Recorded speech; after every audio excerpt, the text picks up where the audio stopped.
Please stand for the presentation of colors and the singing of the national anthem.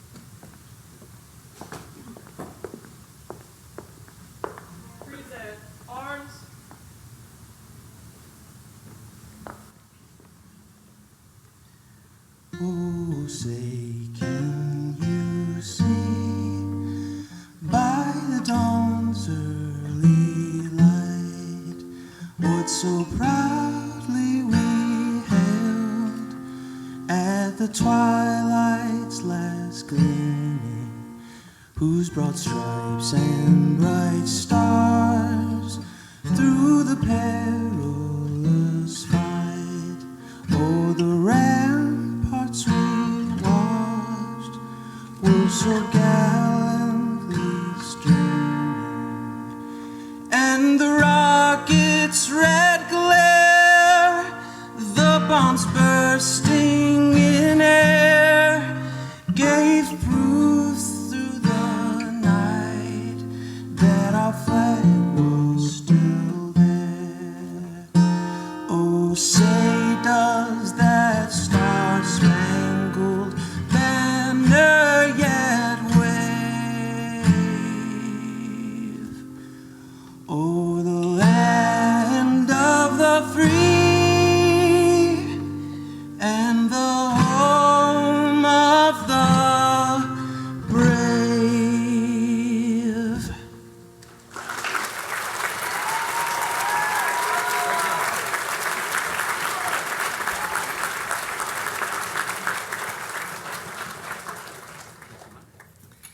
Welcome, class of 2023, family and friends, distinguished guests, faculty and staff to the 2019 WVSOM Convocation and White Coat Ceremony. It is my honor to introduce the president of WVSOM, Dr. James Nemitz.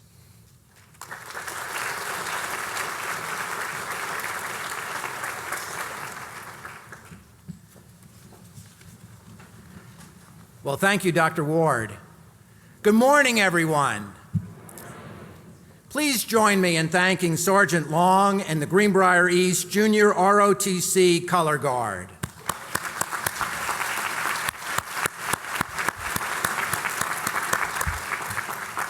Also, I want to thank first-year student Eric Nicolau for singing the national anthem for us today. Wasn't he terrific?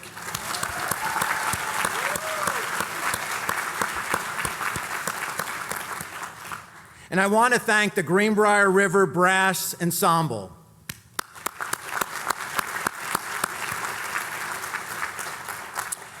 Good morning, distinguished guests, returning alumni, students, faculty, staff, family members, and friends. And welcome to those family and friends who are in the Alumni Center, and those who cannot be with us on campus today and are watching this event being broadcast live on the internet.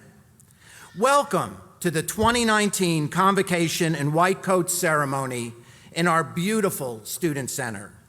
This morning, we gather to welcome the newest members of our family, the students of the class of 2023.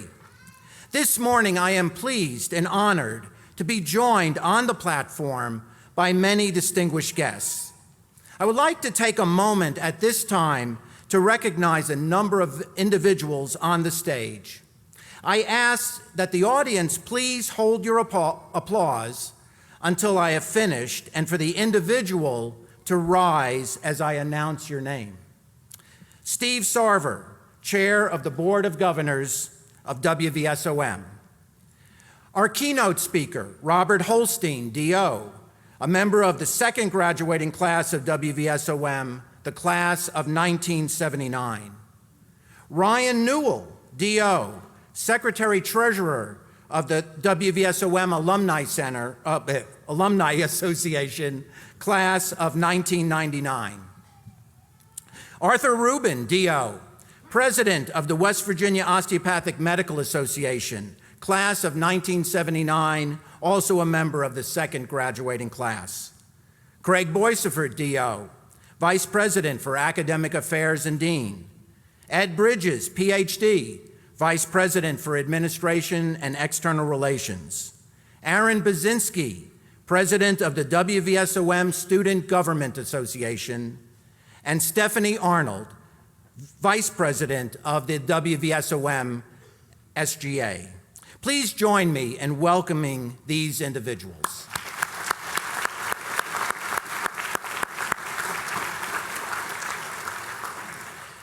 I would also like to recognize several individuals in our audience who are friends and supporters of WVSOM. Again, if the audience could withhold their applause until the end, and for the individuals to stand to be recognized as I call your name. Members of the WVSOM Board of Governors, John Garlitz, DO, class of 1997, faculty representative. Jubal Putashero, OMS 3, student representative. Delegate Jeff Campbell, member of the West Virginia Legislature. Our new mayor of Lewisburg, Beverly White. Larry Ware, Vice President for Finance and Facilities. Marilee Butcher, Vice President for Communications and Administrative Affairs. And Leslie Bixler, Vice President for Human Resources. Please join me in welcoming our guests.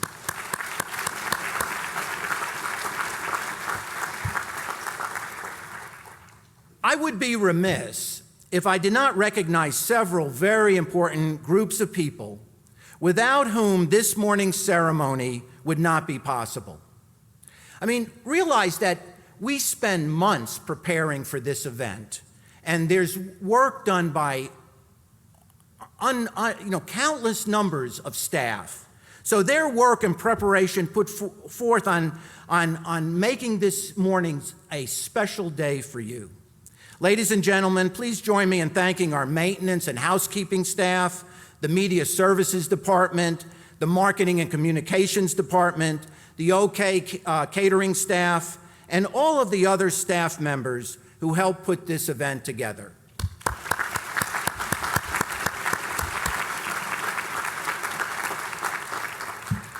Members of the class of 2023, our convocation white coat ceremony not only welcomes you to the West Virginia School of Osteopathic Medicine, but it also welcomes you to the community of osteopathic physicians. We are gathered here today on this beautiful campus because of the dedicated hard work of people who came before you.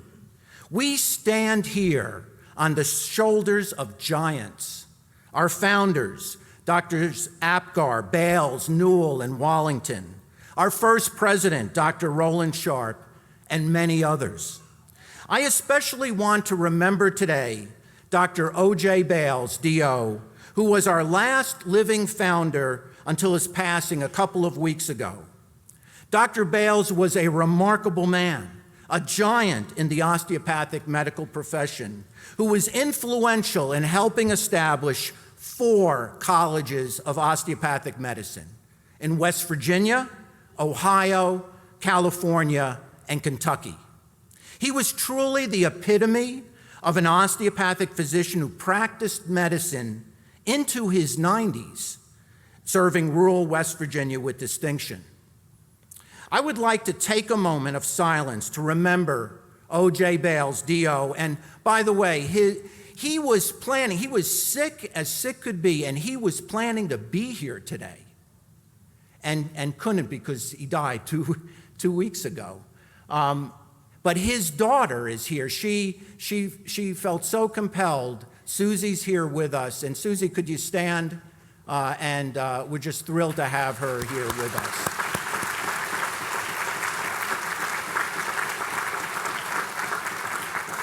I would like to just take a moment of silence to remember O.J. Bales, D.O., and all those who have come before us and have made a difference in our lives.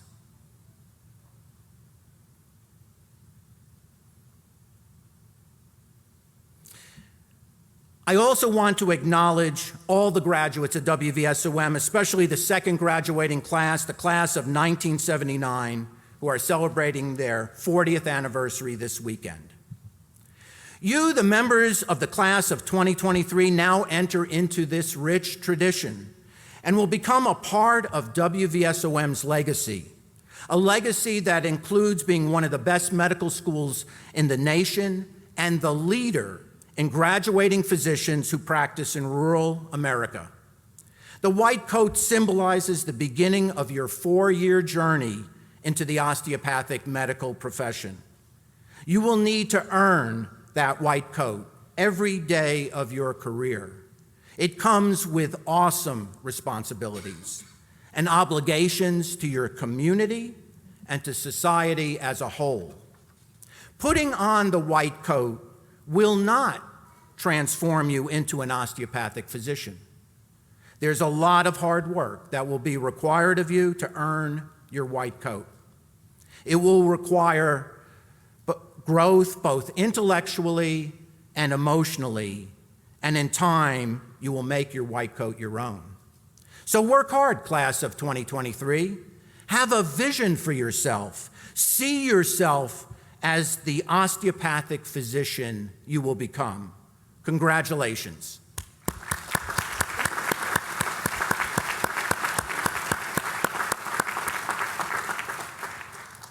Would the faculty and staff please stand?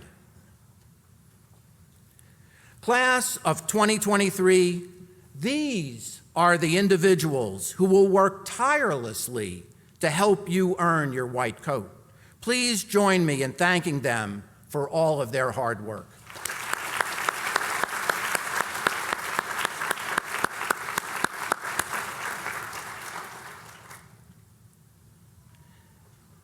And just as important to you is your support system of family members and friends and mentors to help you meet the demands of obtaining a medical education.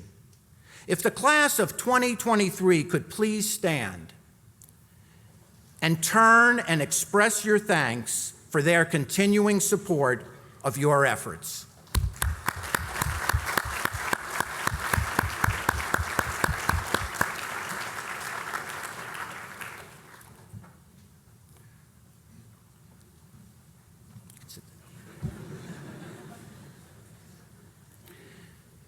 And now, I would like to introduce our first speaker.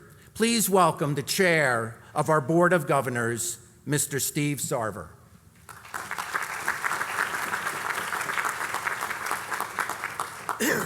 Well, I'll be brief. Dr. Nimitz is a great speaker, so he's covered pretty much everything to welcome you guys.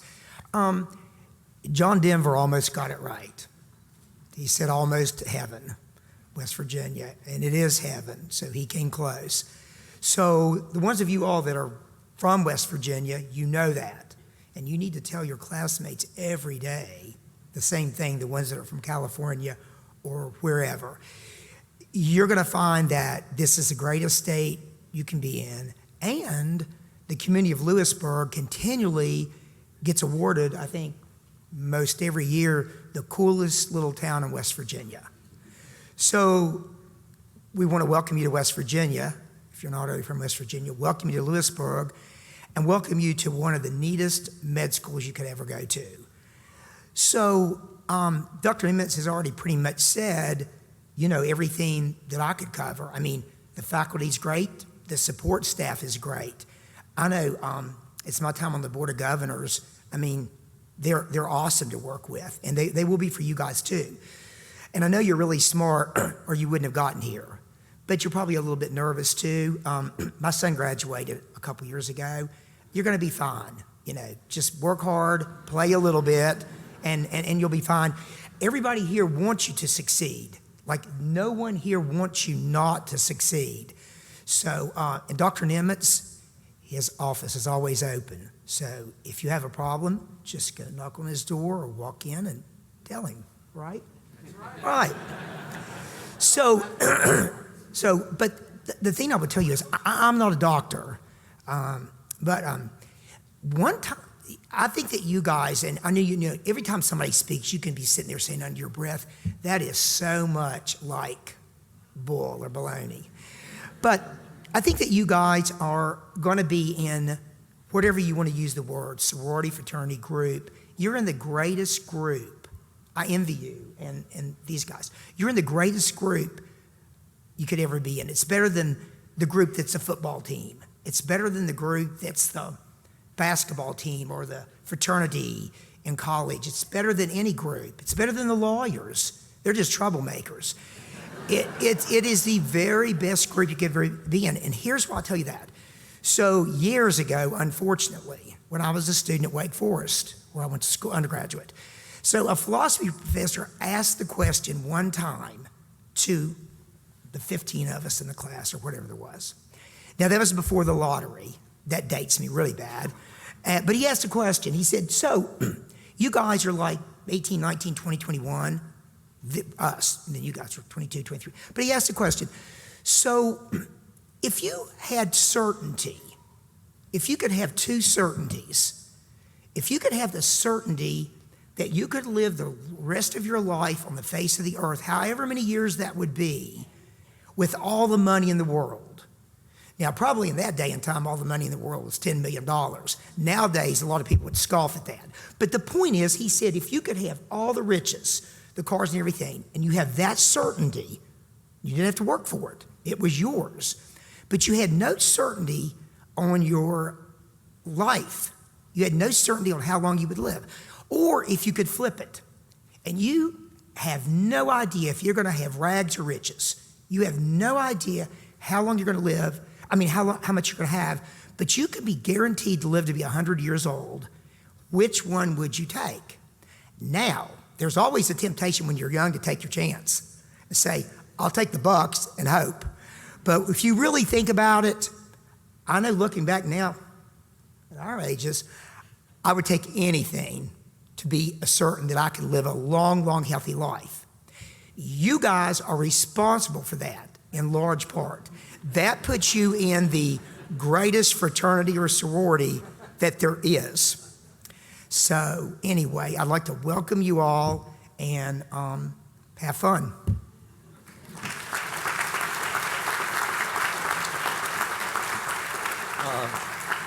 Thank you, Mr. Sarver. Next, please welcome the Secretary-Treasurer of the WVSOM Alumni Association and the grandson of one of our founders, Ryan Newell, D.O.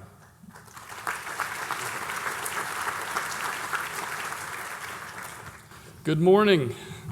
Today, as an alumni board member, I'm honored to be part of your ceremony. On behalf of our Alumni Association, let me congratulate you on your achievement as a student of this school, and it's our privilege to provide you with your first white coat. Our school has a strong alumni. We're over 3,800 members strong, and we're in all 50 states. We provide money for student scholarships, grants for student and faculty projects, and we've created a mentor program in recent years that matches students with alumni on an individual basis.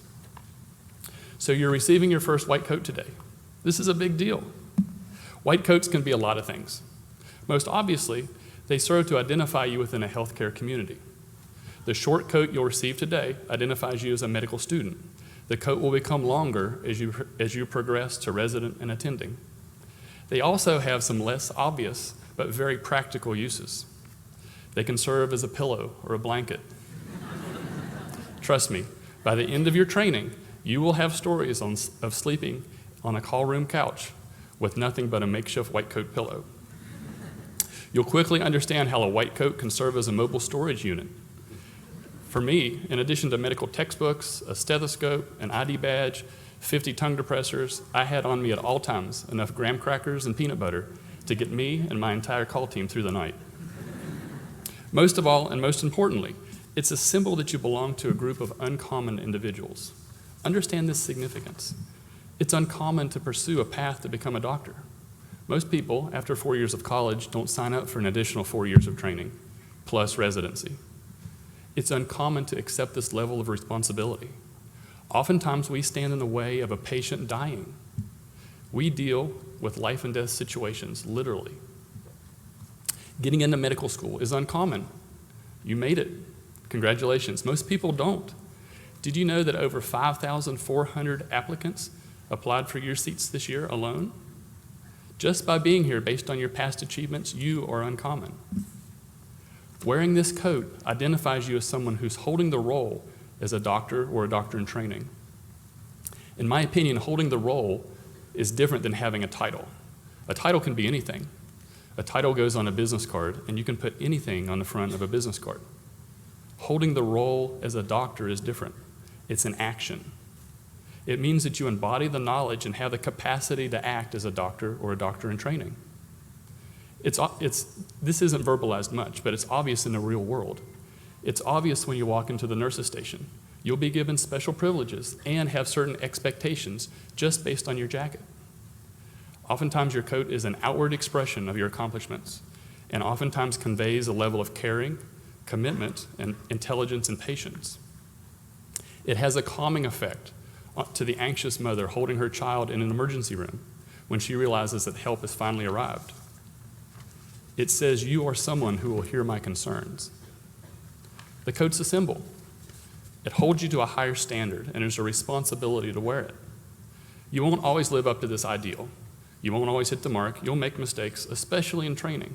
That's expected and even celebrated. That's how we learn. But by learning here at this school, in this environment created by this incredible staff, you'll do great.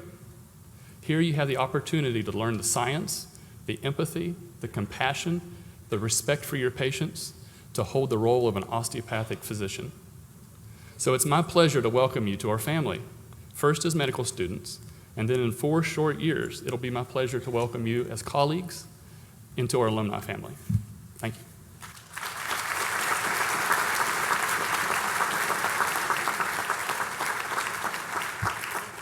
Thank you, Dr. Newell. And our next speaker is the president of the West Virginia Osteopathic Medical Association and a member of the second graduating class and one of our regional assistant deans. Ladies and gentlemen, please welcome Art Rubin, DO.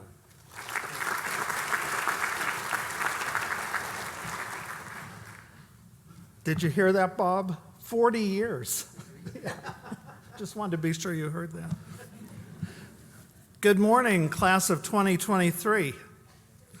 My name is Dr. Art Rubin, and I bring you greetings from the West Virginia Osteopathic Medical Association. This weekend is always a very special time for me. It was 44 years ago this month that I started as a first-year medical student at WVSOM, fortunate to be in the second class that graduated in 1979. It sticks in my throat when I say that. Our class of 40 students was much smaller than yours. The facilities and resources were not exactly the same as those you see on campus today, to say the least. But we had the same hopes and aspirations that you have today, to become outstanding osteopathic physicians and to provide quality care for our patients. My class quickly seized upon the State Society as a resource for both mentors and role models. The Society's numbers at the time were small, but they were strong and dedicated individuals who had helped to establish a medical school in West Virginia at a time when many in the state thought that could not or should not be done, and at a time when many were not familiar with our osteopathic tenets. I also would like you to join me in a moment of remembrance to honor the memory of Dr. O.J. Bales, who passed away recently, one of the 4 founders of WVSOM. He was an important lifetime member of our association and one of the physicians who actually wrote a letter of recommendation to support my WVSOM application as a medical student. The West Virginia Osteopathic Medical Association stands ready today to be your professional family during your studies in Lewisburg. Our osteopathic community provides inspiration, motivation, and a sense of belonging to something important. After practicing pediatrics for 27 years in Charleston, West Virginia, my hometown, I assumed the position of Regional Assistant Dean in WVSOM's statewide campus system 10 years ago. It's an honor to serve my alma mater. You students are the reason that I have a smile on my face each day that I go to work, and you are now the newest members of the Osteopathic family in West Virginia. I wish you only the best of luck as you set out on your journey. Thank you very much.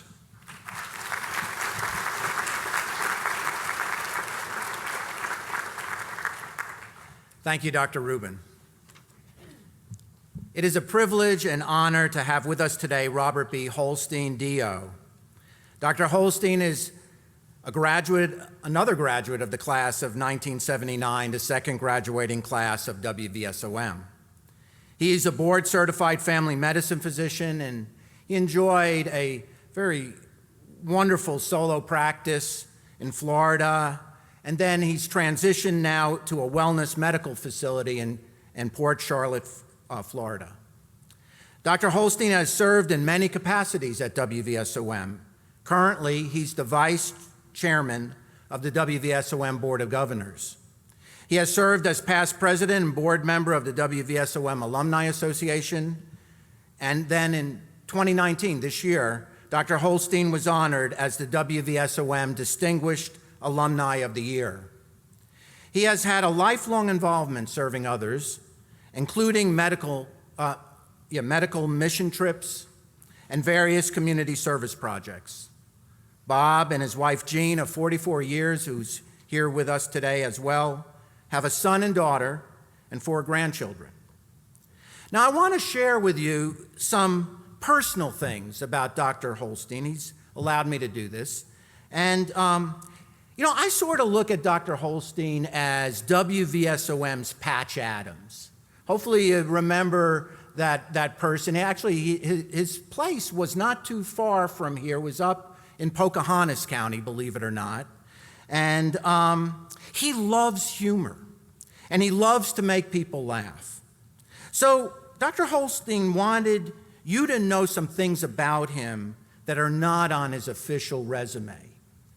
So first of all, Dr. Holstein was born at an early age. His CV states that his mom and dad were in the iron and steel business. His mother would iron and his father would steal. Last year, well, actually, maybe you've seen on television The Most Interesting Man in the World. Well, Dr. Holstein, a number of years ago, was WVSOM's most interesting man in the world, a man known to possess the most amazing skills, and due to his notoriety, really doesn't need a formal introduction. In fact, his passport requires no photograph. He was once bitten by a rattlesnake, and after 5 hours of excruciating pain, the snake finally died. Most notably, he can whistle, and I want to hear this. He can whistle "Take Me Home, Country Roads" in 4-part harmony, all at the same time. Without further ado, ladies and gentlemen, please join me in welcoming our keynote speaker, Bob Holstein, DO.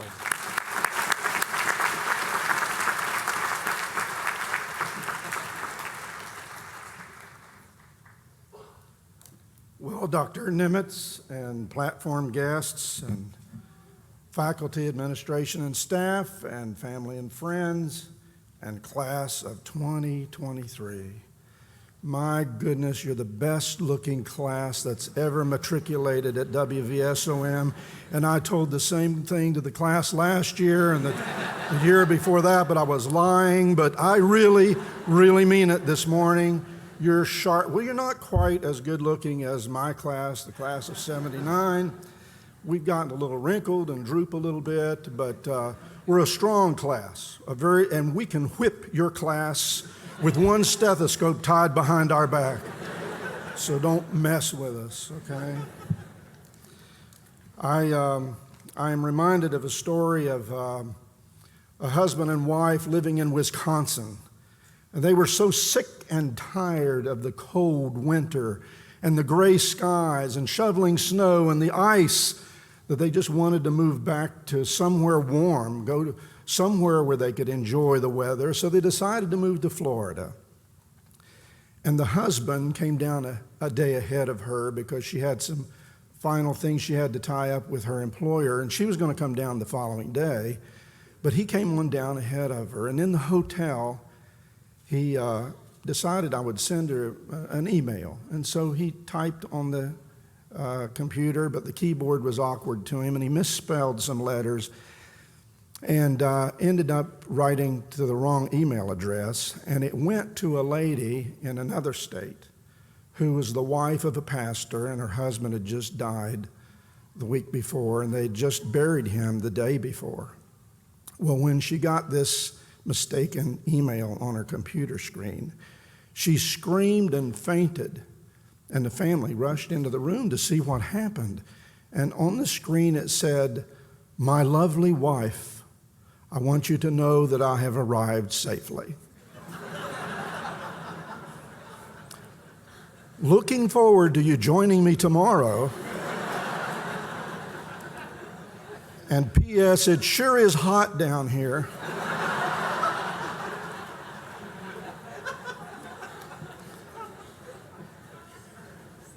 Well, if I were to give a title to this keynote address, it would be, "This is your story, this is your song." The most fulfilling part of family practice for me has been getting to know my patients on a personal level. And to this day, I learn so much from my interaction with my patients, hearing about their families or their vacations or their hobbies or things that interest them in life. I have a sincere interest in hearing their story. I guess it's because of my heritage as a West Virginian, where storytelling is deeply rooted in our culture. I find that in getting to know my patients on a personal level enhances the doctor-patient relationship, and I truly believe that I give them better care because I know them more intimately and more personally. Sharing life stories with one another is about being human and engaging in life together. It exemplifies mankind's drive to be relational. Patients are often curious about my life also and my journey, and they may ask me to share my story with them.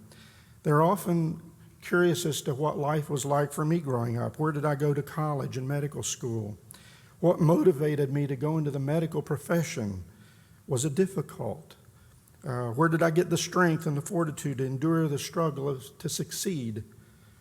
To whom or what do I attribute my success? First of all, when asked such personal questions, I have a choice as to whether to answer honestly and transparently or to answer with political correctness.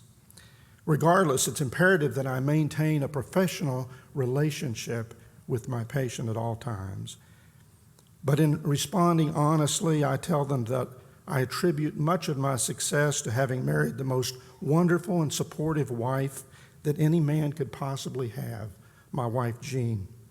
I enjoy sharing with them my love for the state of West Virginia, and they see memorabilia on my walls in the exam room and the office, and they like to hear about WVSOM. Most like to seem to hear about my hunting camp in the Monongahela National Forest, where I come up to deer hunt every November. I may share with them that I was born in West Virginia and that in my earlier years lived in several homes without electricity or running water or indoor plumbing because we were very poor. As an osteopathic physician caring for the whole patient, mind, body, and spirit, I may choose to share that my personal faith as a young Christian man was the greatest motivation in my life to succeed. Growing up as a young man, I remember singing, "This is my story, this is my song," praising my Savior all the day long. One of my favorite Bible scriptures was Philippians 4:13 that says, "I can do all things through Christ who strengthens me." Or I may share out of Isaiah 12:2 that says, "Behold, God is my salvation. I will trust and not be afraid. The Lord God is my strength and my song, and he has become my salvation." So this is my story, this is my song, and here's my point. as my patients share their stories with me, and I share my story with them, or I share my story with you, we may share our stories with one another. We may not like each other's story. We may not agree with each other's story. We may not endorse each other's story. We may not identify with each other's story. We may not embrace each other's story, but we need to embrace one another. But it is an individual story, a personal story, worthy to be told and worthy to be heard. Everyone in this room has a story, and everyone in this room has a right to tell your story and for it to be received openly and graciously. Stories that communicate who we are as human beings, not about political correctness. It is about learning from one another, sharing life with one another, becoming better individuals because we've had the willingness to do so. It is about relationship.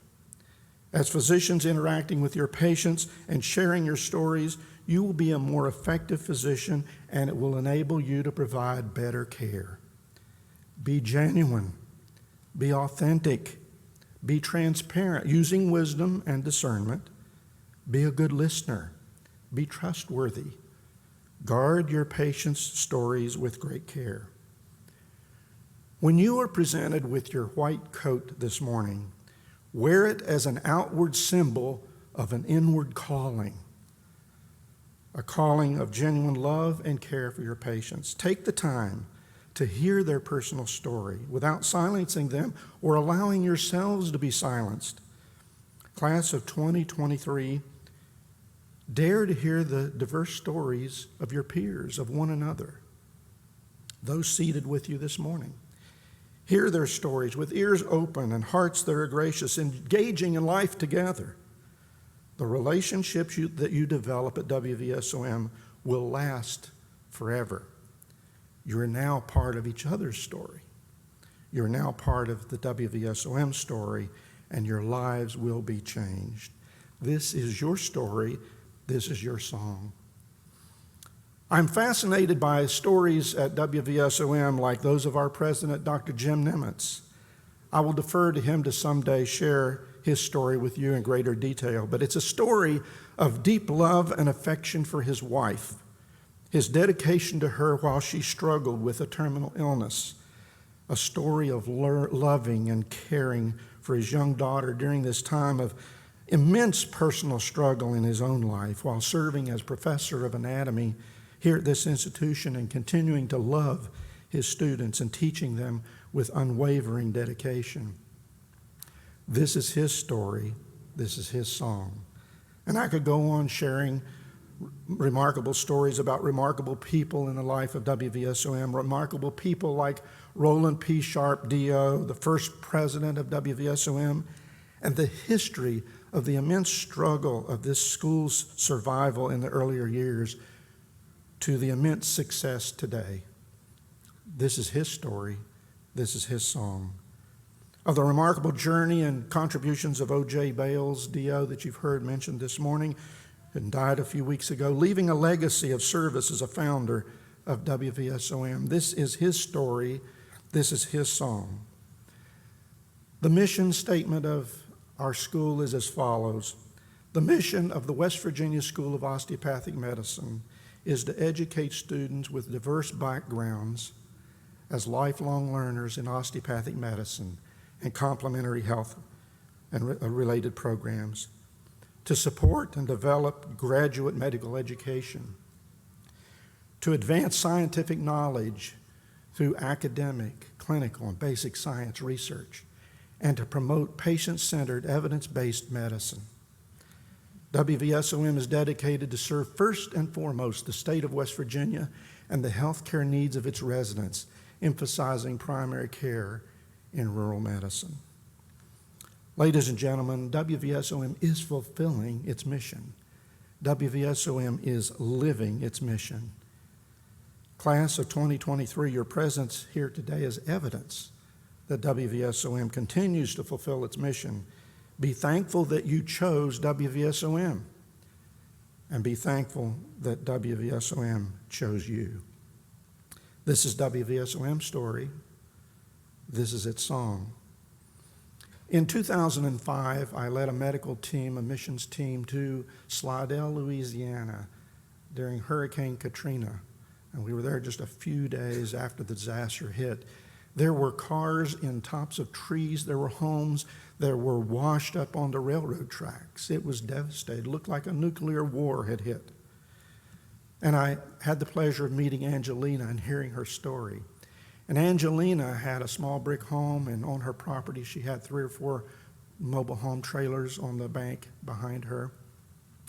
And the storm hit and raged, and it was awful. The wind, the water, it was terrible. So it was finally quieted down.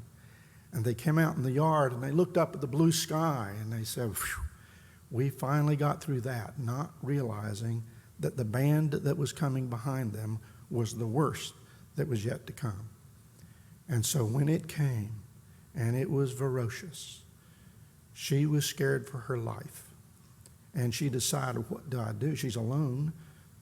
So she went out to her little car parked in the street, and she thought she could be safe there. And she took her purse with her with all of her diamonds. That's all she had that she could save into her purse. And she sat in the car and waited. And then Lake Pontchartrain began to flood. And the waters came high. And now she could see the water coming down the street, racing down the street. And she says, "I can't stay in the car." And so as the water was rushing her car, she tries to open the door, and the force of the water was making it difficult to open the door, but she struggled to get the door open, and the water grabbed her purse and took her diamonds in her purse. And she was able to finally push through the door and squeeze out, and now the water's sweeping her. And so she sees a tree, and she reaches for the tree to grab the tree, maybe that she could be saved by the tree. And she missed it, and she thought that was the only thing that was going to save me. But she came to another tree, and she grabbed hold of it, and she shimmied up that tree. It's not a very big tree, a small tree, but she got up in the branches, and she sat there, and she watched the water rise, wondering, is it going to still overcome me? And so finally the storm ceased, and over a little bit of time, after hours of being in the tree, the water started to recede a little bit. Well, she heard a motor in the distance, and she turned and she could see a man in a boat moving across the water, and she screamed and yelled and waved her arms, and he never heard her. So she sat for a couple more hours up in that tree. And then she heard a motor again, and here he was coming back, and she waved, and he saw her. And he comes up to her, and he recognized her. He says, "Angelina, what are you doing in the tree?" And she says, "I'm waiting on you." And so he helped her down to the boat, and he said, where do you want to go? What are we going to do here? And she said, "Take me to my friend's house that's about a mile away, and I'll stay with them. It's a little bit higher ground." Well, she went to her friend's house, and they were sitting on a water-soaked sofa, no electricity, of course, and they're up to their knees in water, just sitting there in the dark waiting. And so she went in and sat with them. And then it was getting to be evening, and the water's receding now a little bit. And she says, "I want to go home." And they said, "Angelina, you can't go home. It's too dangerous." She said, "Just get me on the road, and I can feel with my bare feet the asphalt, and I can walk home." And against their advice, she did that. And so she walked with the water up to her neck, and she felt along the road very slowly and made it back home. Well, that's Angelina's story, and that's her song. And you can learn much from Angelina's story. In medical school or in your medical practice, when you weather the storms, but first you might see blue sky, but the storms may come. And you might fear that the worst is yet to come. And when you seek refuge sometimes in the wrong place, and when you possibly lose your most prized possessions, and when the floodwaters rise and you seek to grab hold of what seems to be safe, but which fails to have a strongly rooted foundation, when you seek rescue from your neighbors only to find out that they too are weathering the storm, when all you can do is keep your head above the floodwaters and inch your way to safety. I want you to know that you are loved by God, that your story matters, that you're not alone, that the president truly does have an open door policy and truly does care about you. And there is an amazing faculty and staff that will do everything possible to help you to succeed. That there is an alumni association that is eager to assist you now and when you graduate. You are surrounded by the WVSOM family, and your family cares about you. Class of 2023, on this, the beginning of your personal journey, you are writing your story. You are writing your song. This is your story. This is your song. Now, my reputation as being the most interesting man in the world is true. I didn't designate that title.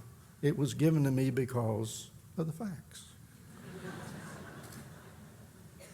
It is true that I can kill 2 stones with 1 bird, that I can lead a horse to water and I can make him drink. And sometimes people have heard me say, if you don't like my driving, get off the sidewalk. And it's true that I can whistle Take Me Home, Country Roads in 4-part harmony all at the same time. I don't know if you want to hear that or not, but don't put me on the spot.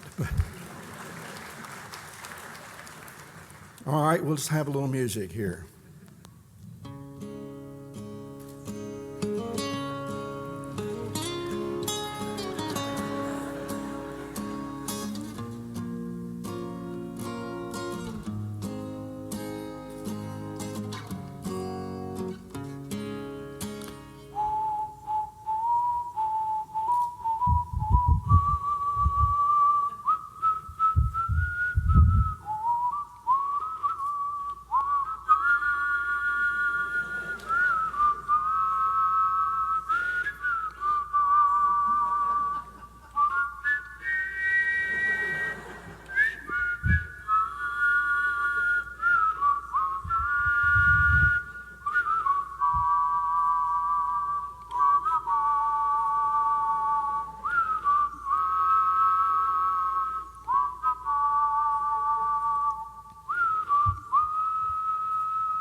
Wow, thank you, Dr. Holstein.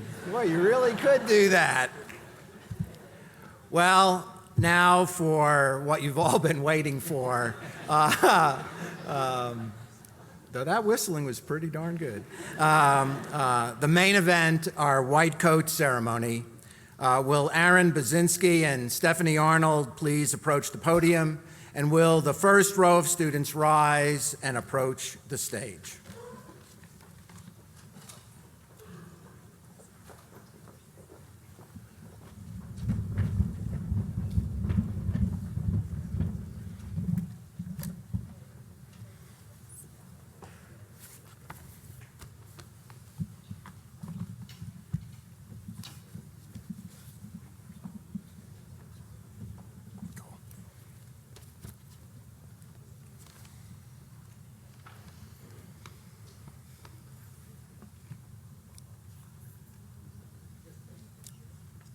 Chase Adams, coded by Ryan Newell, DO.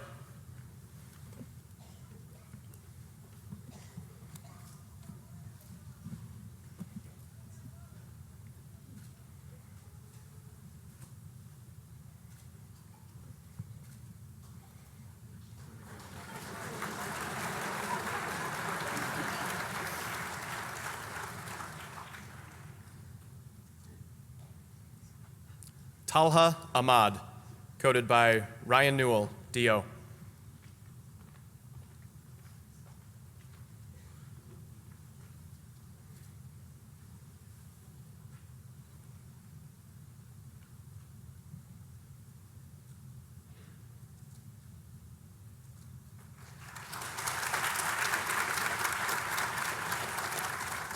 Carlos Asper, coded by Ryan Newell, DO.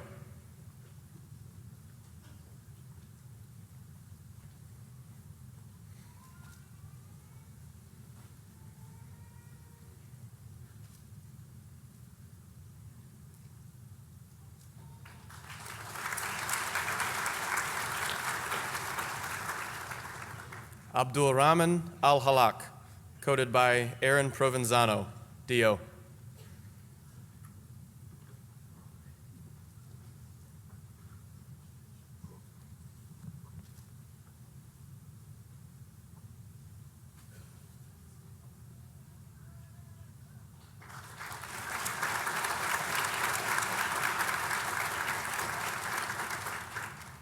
Ahmad Al-Tumizi, coded by Susan Painter, DO.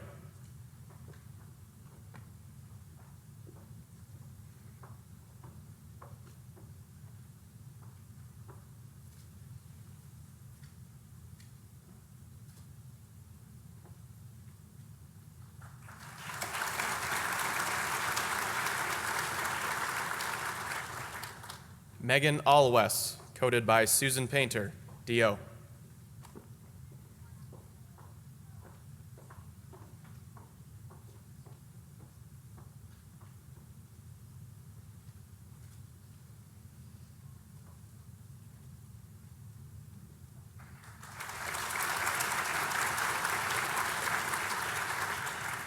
Christopher Anderson, coded by Susan Painter, DO.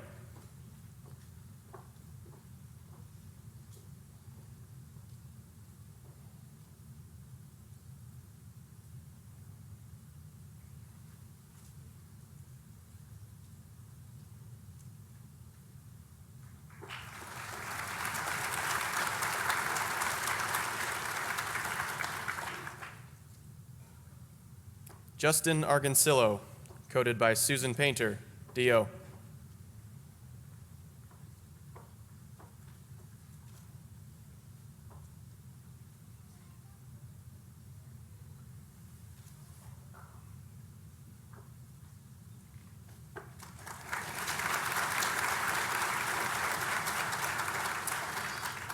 Elizabeth Aronica, coded by her father, Charles Aronica, DO.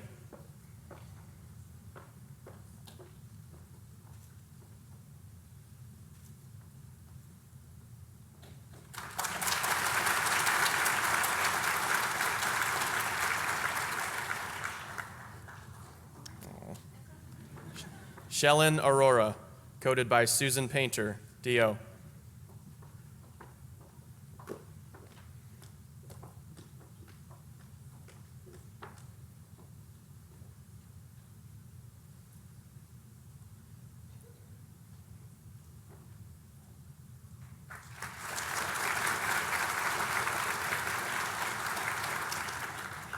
Alexandria Arthur, coded by Susan Painter, DO.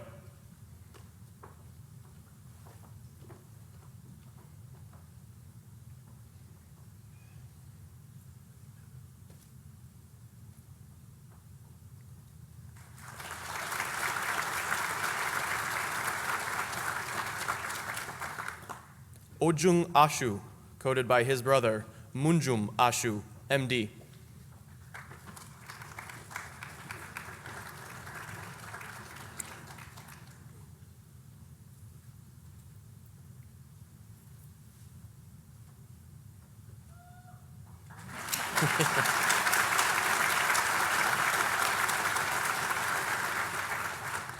Rebia Asim, coded by Bob Holstein, DO.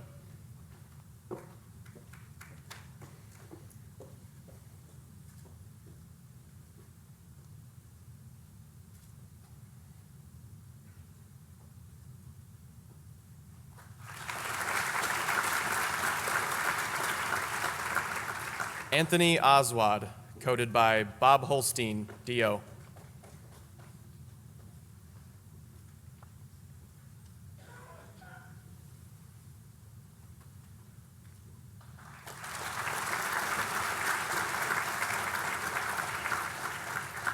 Ryan Bailey, coded by Bob Holstein, DO.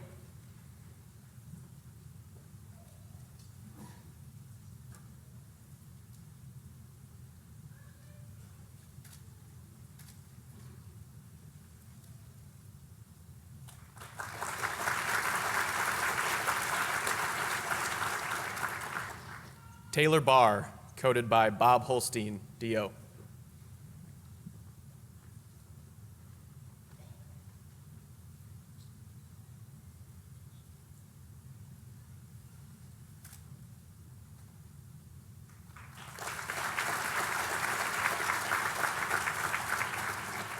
Grace Beecher, coded by Bob Holstein, DO.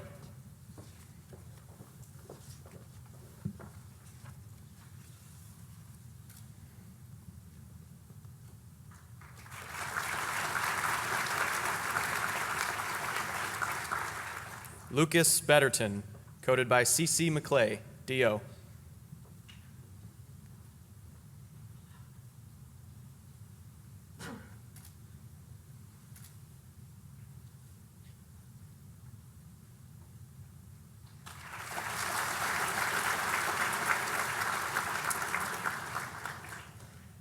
Scott Bingaman, coded by C.C. McClay, DO.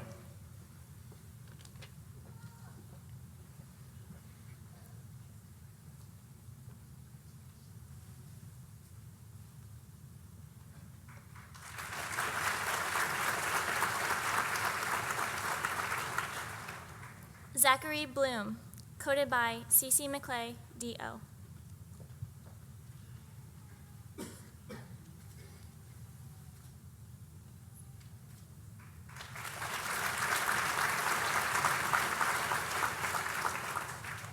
Bailey Boricki, coded by C.C. McClay, D.O.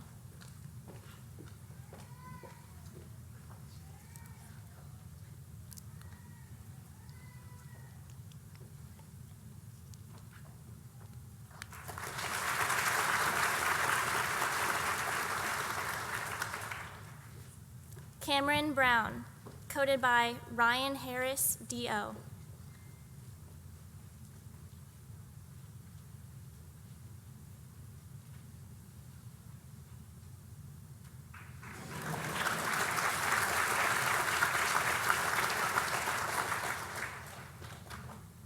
Nicole Beliza, coded by C.C. McClay, D.O.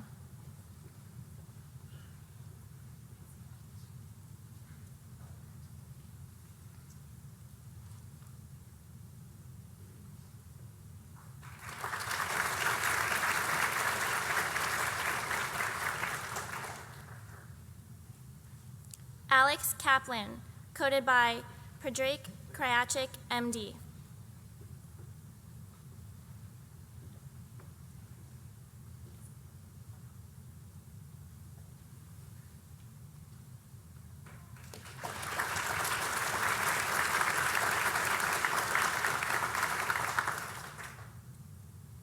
Jamie Carbon, coded by her mother, Philippa Carbon, MD.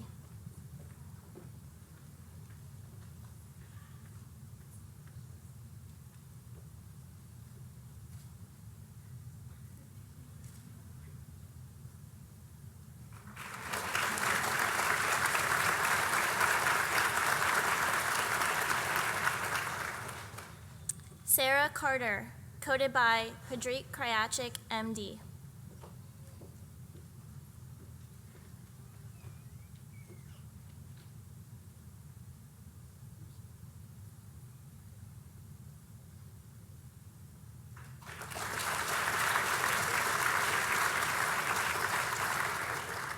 Jennifer Casey, coded by Predrake Kryachik, MD.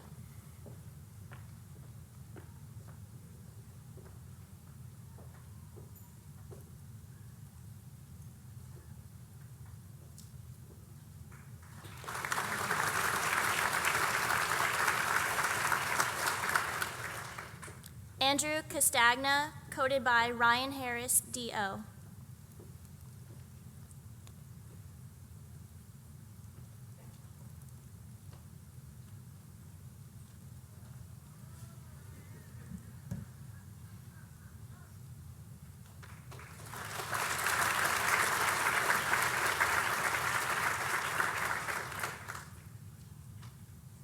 Connor Chapman, coded by Brian Chapman, D.O.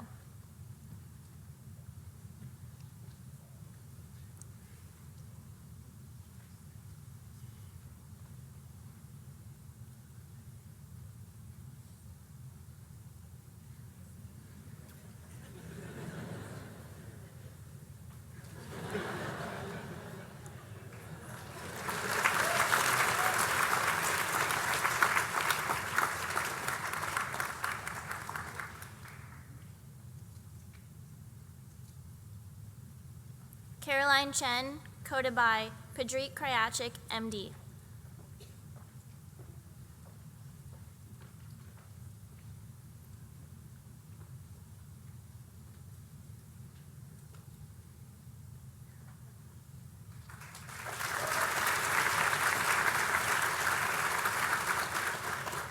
Ainsley Chevront, coded by Dawn Swift, DO.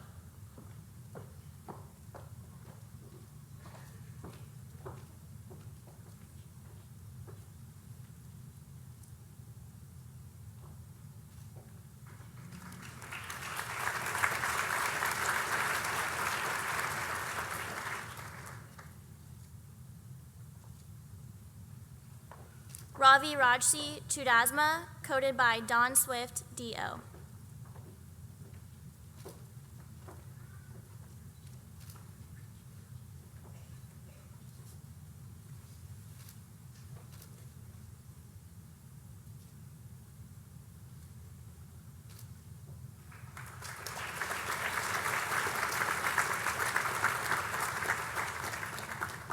Alexander Clay, coded by his aunt, Jeanette Busoli, MD.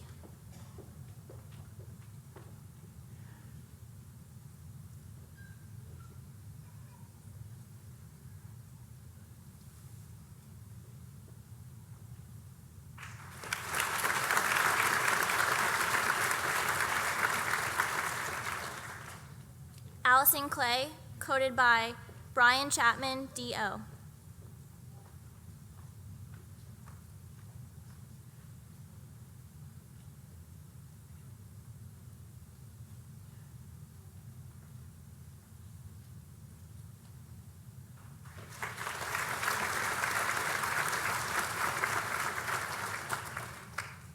Abigail Cole, coded by Dawn Swift, DO.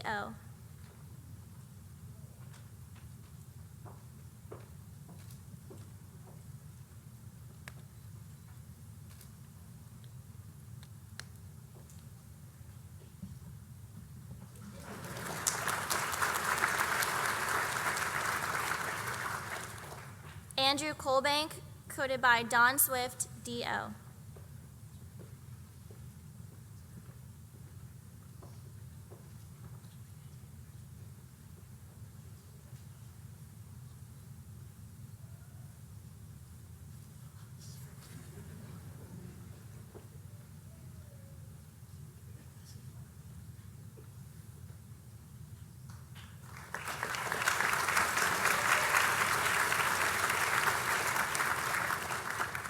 Matthew Coleman, coded by John Pescarillo, MD.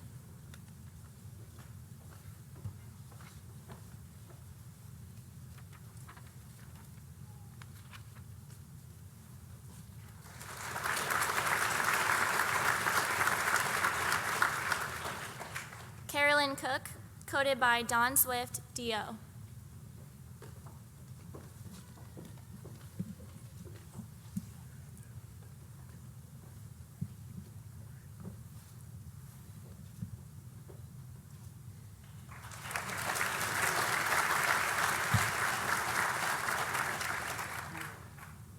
Morgan Cox, coded by Bob Foster, DO.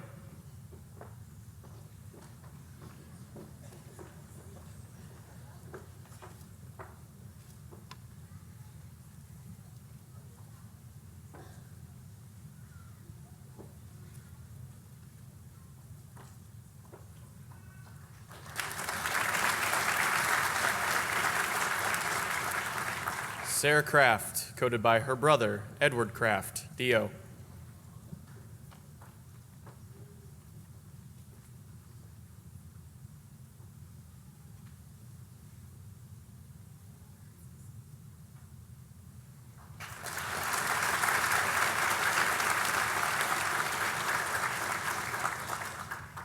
Haley Craig, coded by Bob Foster, DO.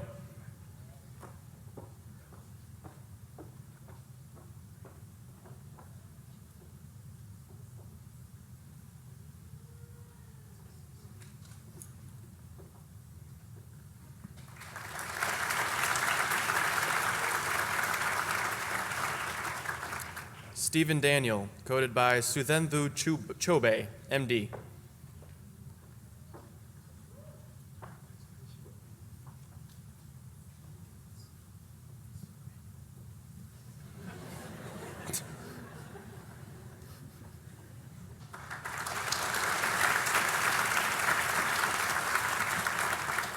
Victoria Deal, coded by Bob Foster, DO.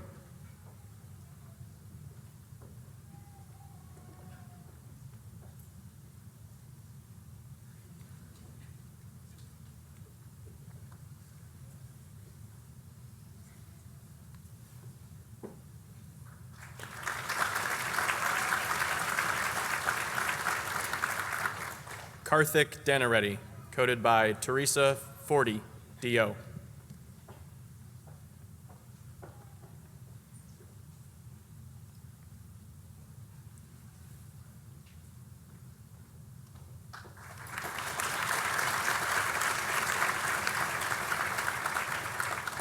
Nidhi Theman, coded by Bob Foster, DO.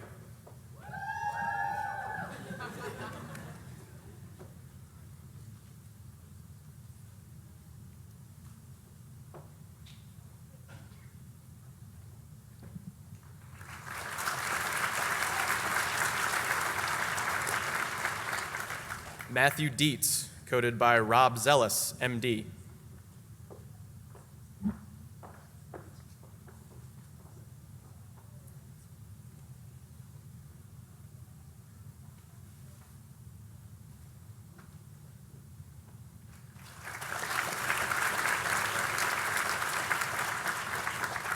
Brady Dion, coded by Bob Foster, DO.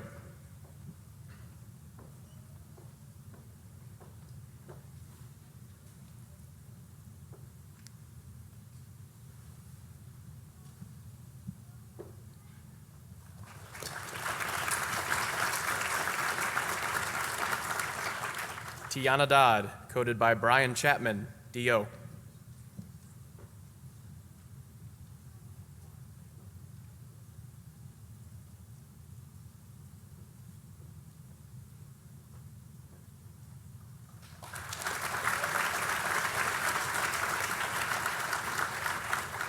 Stephen Drosky, coded by Brian Kendall, MD.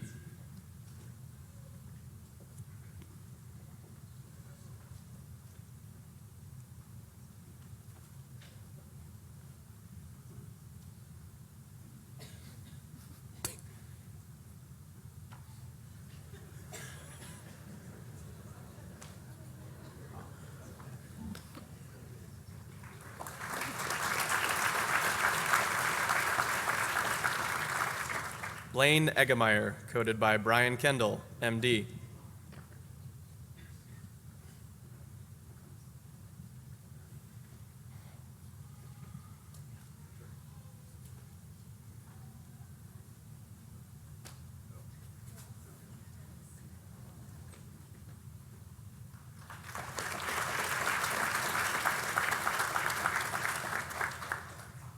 Karen Angulu, coded by Brian Kendall, MD.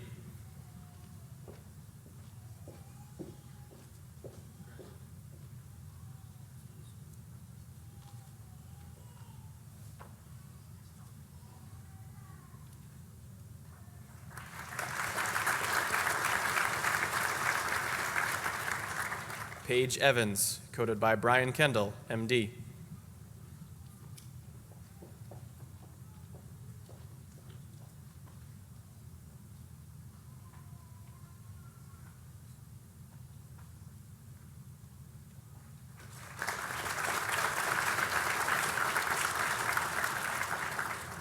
Christopher Flynn, coded by Brian Kendall, MD.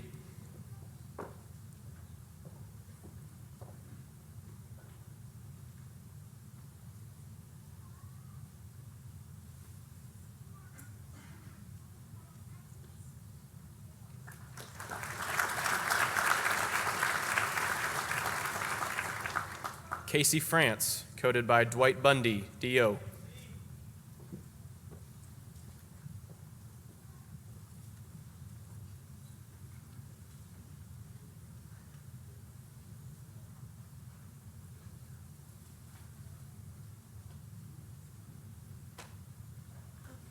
your picture.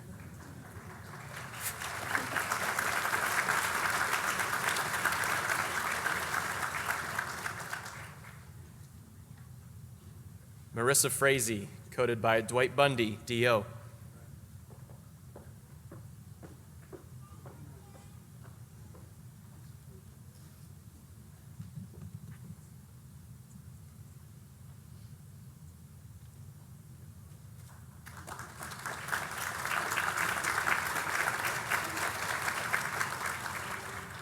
Brandon Friedman, coded by Dwight Bundy, DO.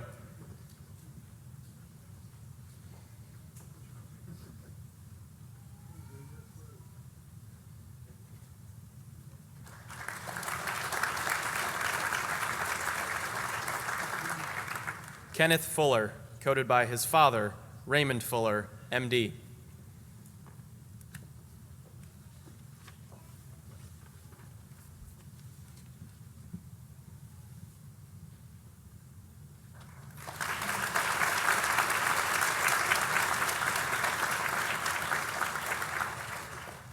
Andrea Garrison, coded by Dwight Bundy, DO.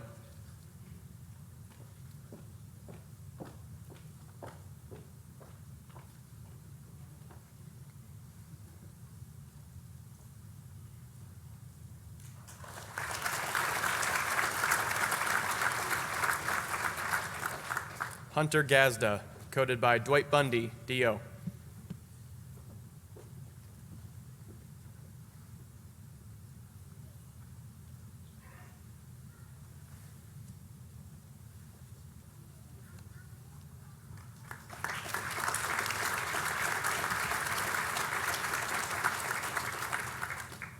Michael Goldberg, coded by Rachel Johnson, DO.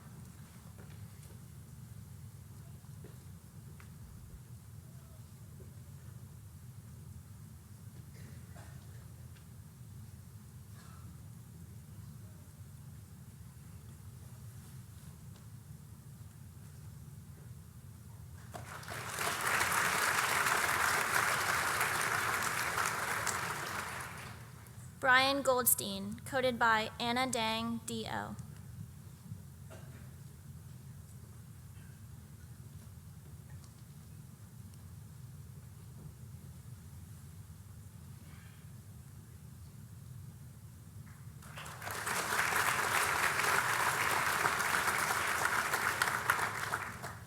Seth Graham, coded by Rachel Johnson, DO.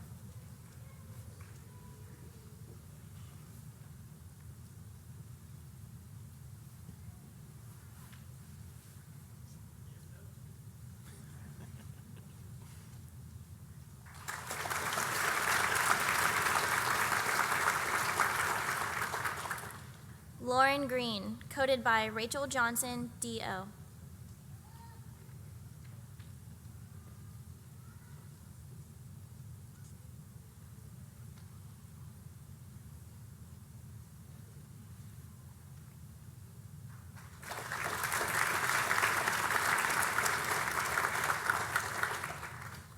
Austin Gregg, coded by Rachel Johnson, DO.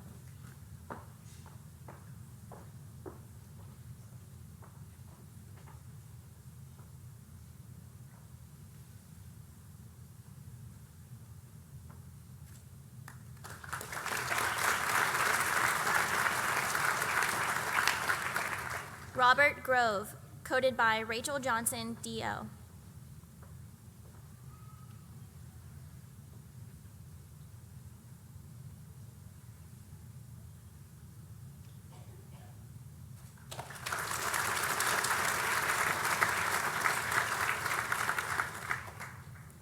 Sydney Galtieri, coded by Kara Okarma, DO.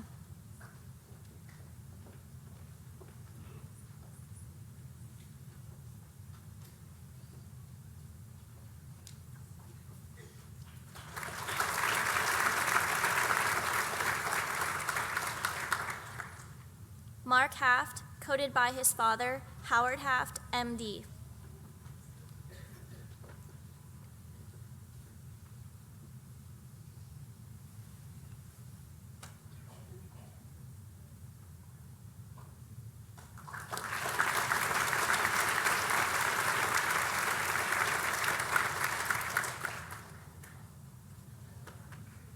Rachel Hagan, coded by Jim Wright, DO.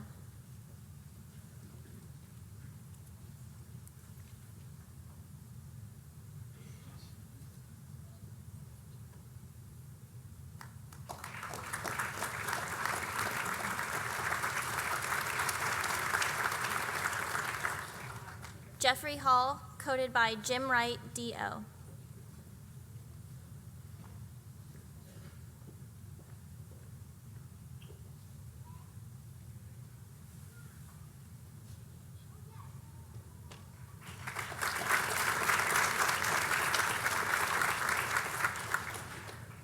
Timothy Hall, coded by Jim Wright, DO.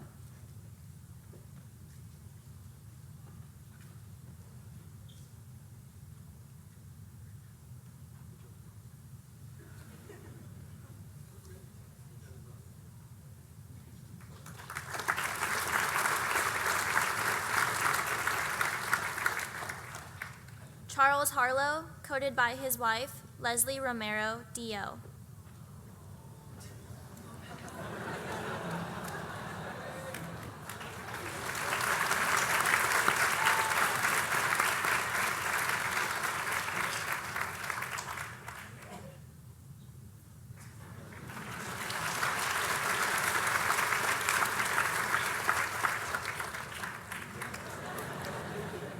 Amr Harry, coded by his uncle, Abbas Harry, MD.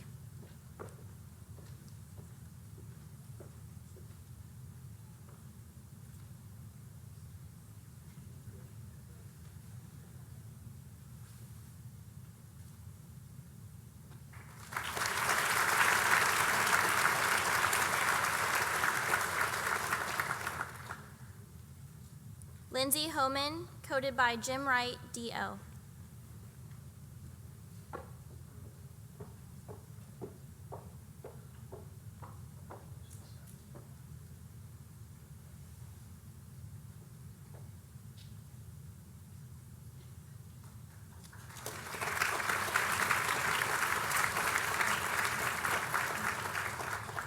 Derek Hoyman, coded by Jim Wright, DO.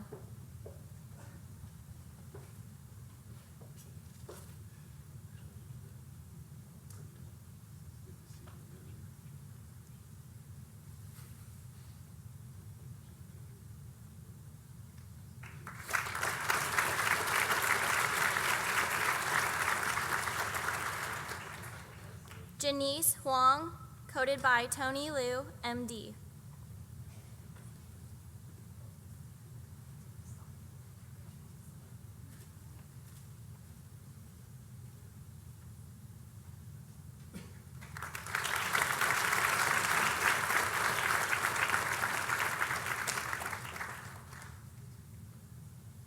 Nandini Isaac, coded by Tony Liu, MD.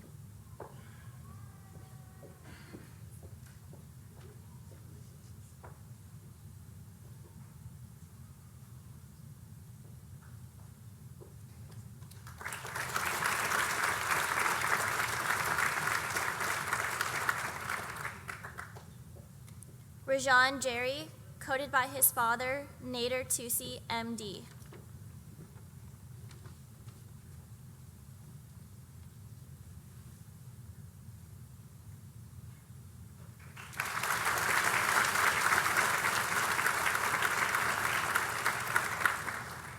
Rachel Justice, coded by Tony Liu, MD.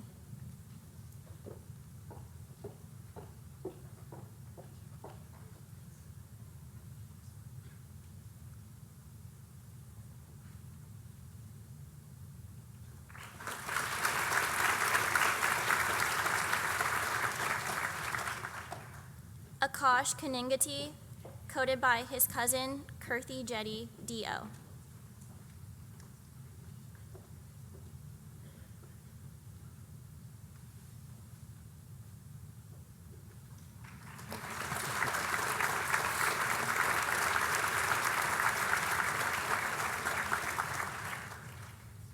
Gregory Cow, coded by Tony Liu, MD.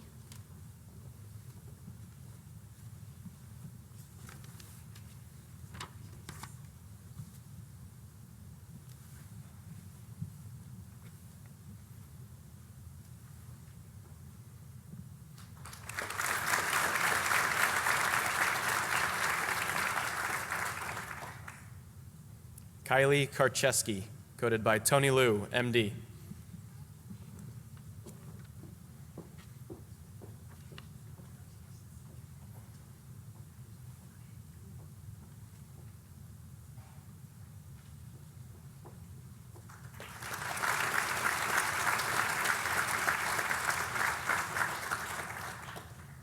Morgan Carnell, coded by Sean Stern, DO.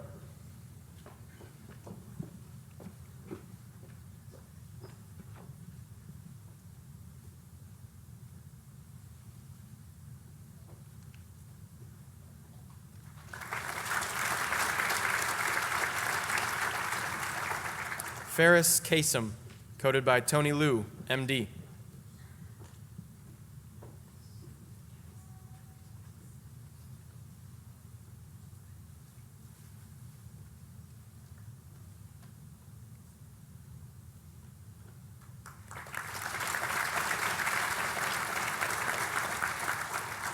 Paul Kasanich, coded by Joseph DeMay, MD.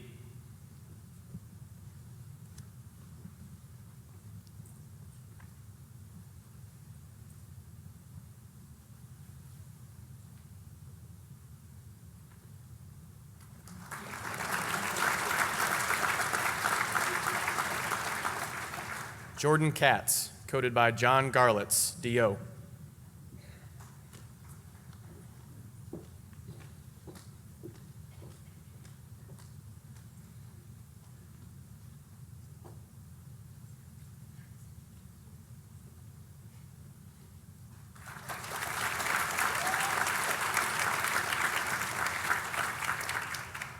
Navjot Kaur, coded by John Garlitz, DO.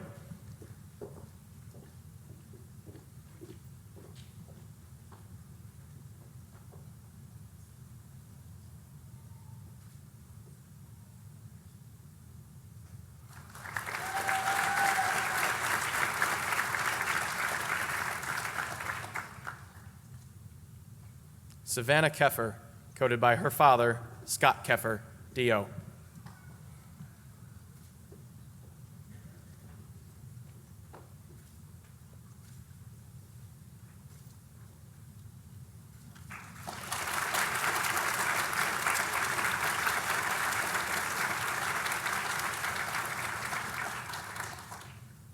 Miraj Khan, coded by his father, Mubarak Khan, MD.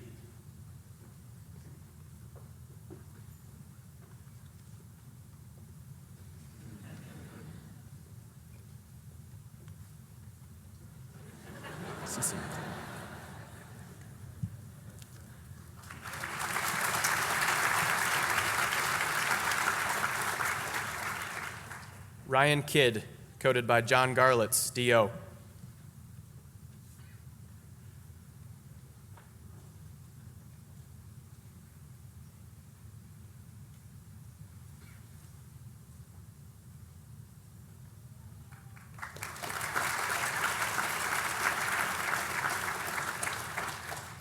Morgan Korn, coded by her uncle, Todd Morrison.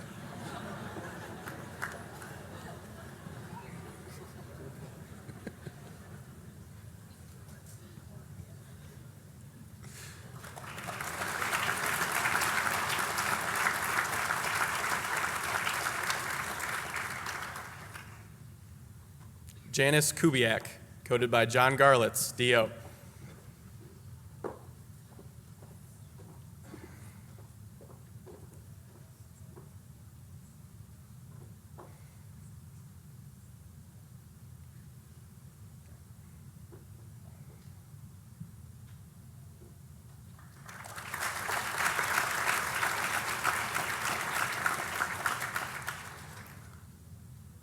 Aishwarya Kumar, coded by John Garlitz, DO.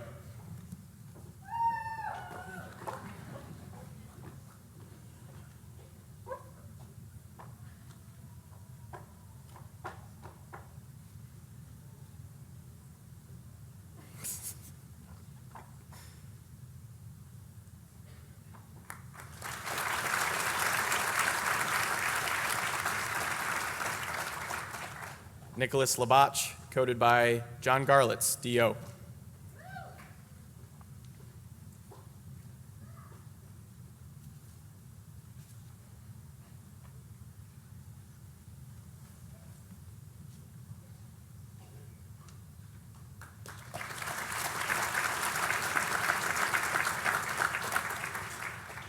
Stuart Lake, coded by CC McClay, DO.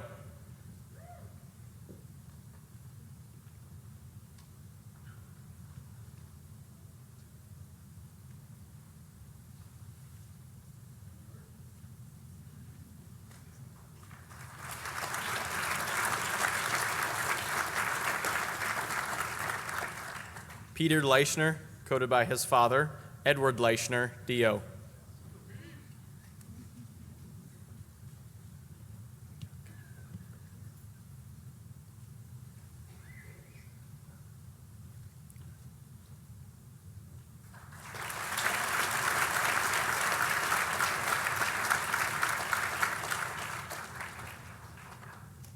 Leanne Leslie, coded by CC McClay, DO.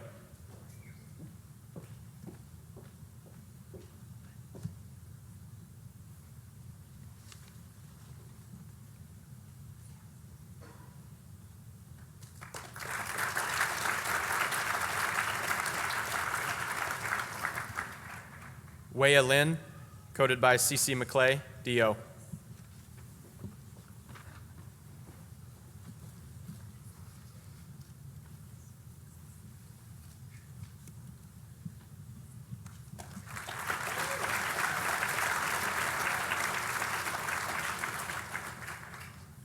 Hannah Lynch, coded by CC McClay, DO.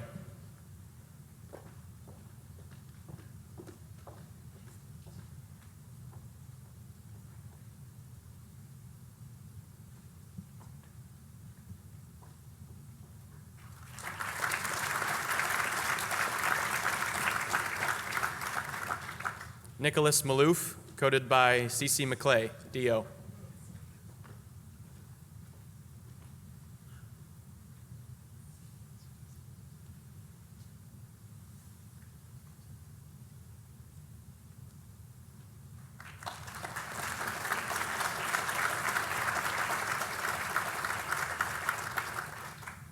Nor Malik, coded by her father, Arif Malik, MD.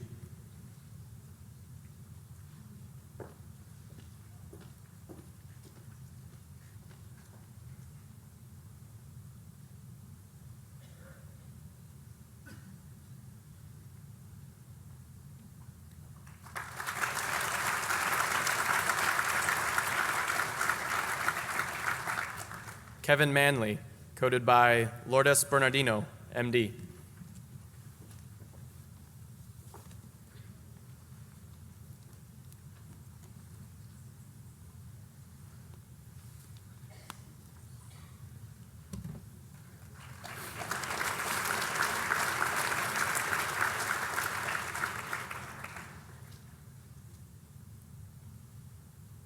Megan Martin, coded by Lourdes Bernardino, MD.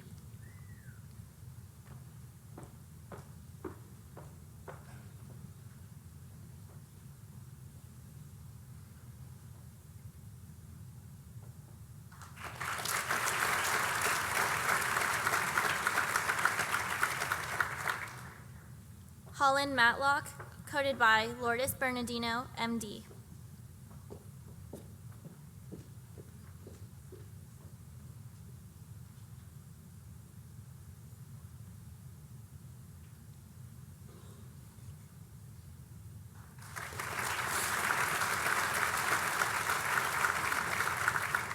Connor McKinney, coded by Lourdes Bernardino, MD.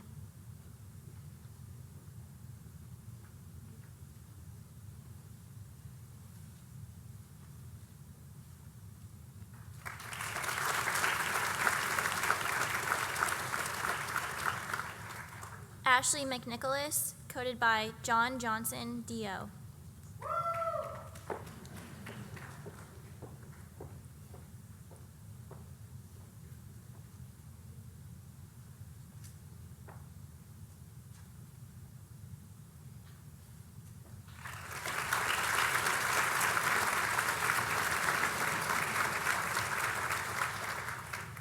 John McNichol, coded by Lourdes Bernardino, MD.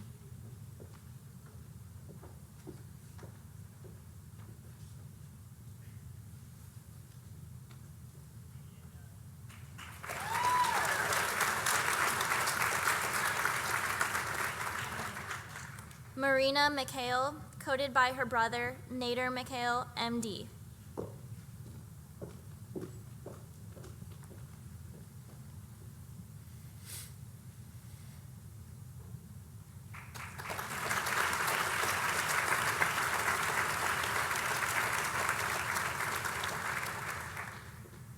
Andrew Metz, coded by Jocelyn Mann, DO.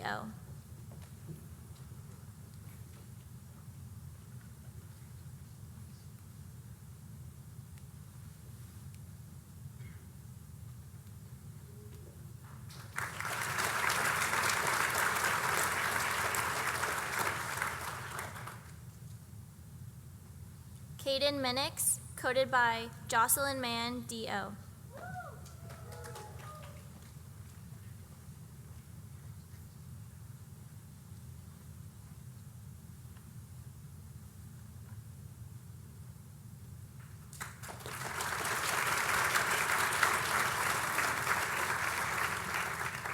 Kylie Moore, coded by Jocelyn Mann, DO.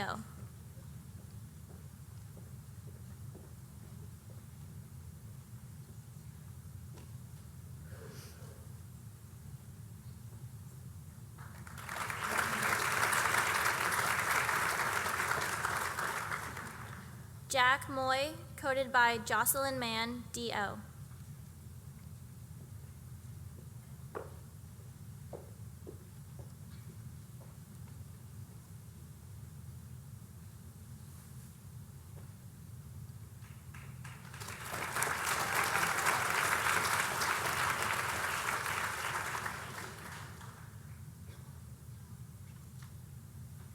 Melvin Moy, coded by Jocelyn Mann, DO.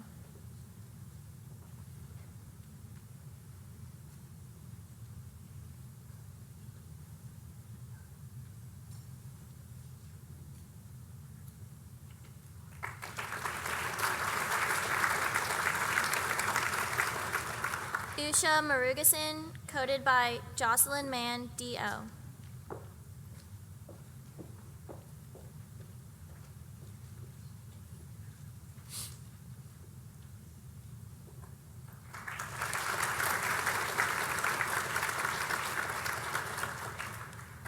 Tyler Narsing, coded by Jessica Smith-Kelly, DO.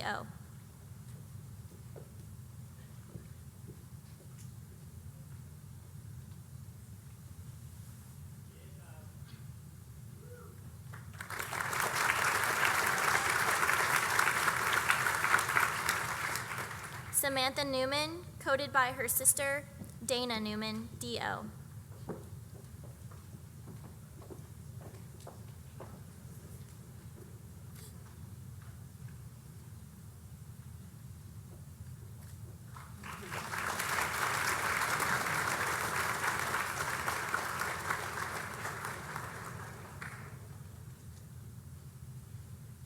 Justin Newman, coded by Jessica Smith-Kelly, DO.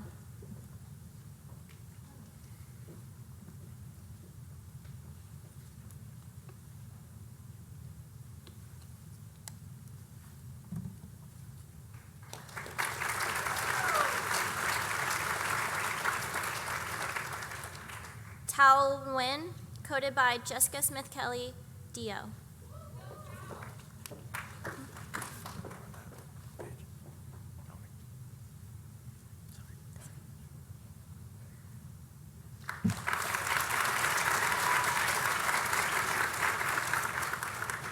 Hamad Niazi, coded by his father, Shir Hassan Niazi, MD.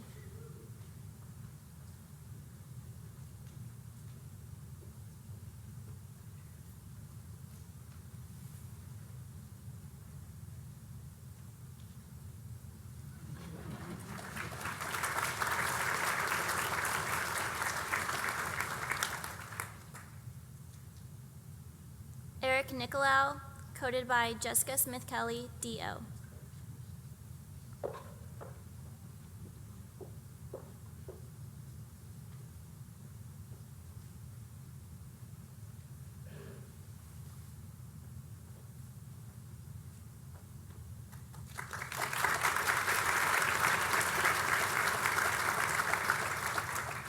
Christian Parkinson, coded by Jessica Smith-Kelly, DO.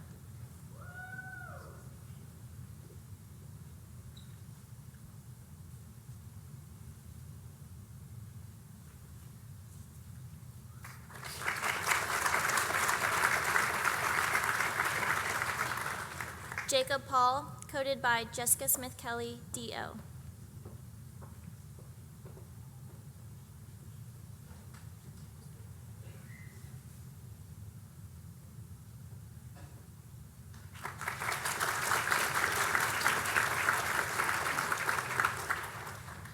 Annalyn Pencala, coded by Hillary Hamrick, DO.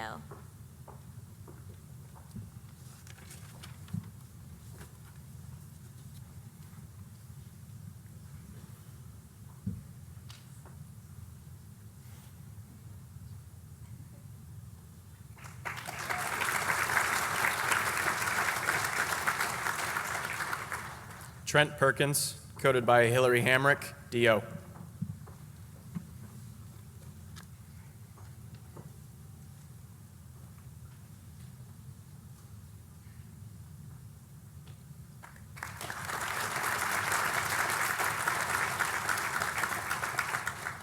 Victoria Peruski, coded by Hillary Hamrick, DO.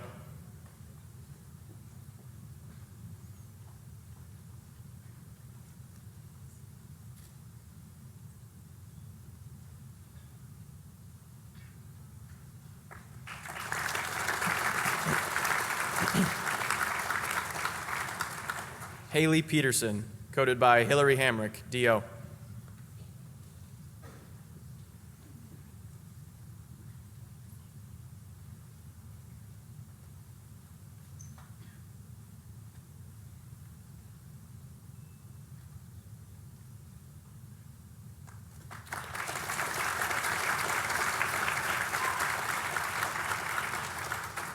Catherine Phillips, coded by Hillary Hamrick, DO.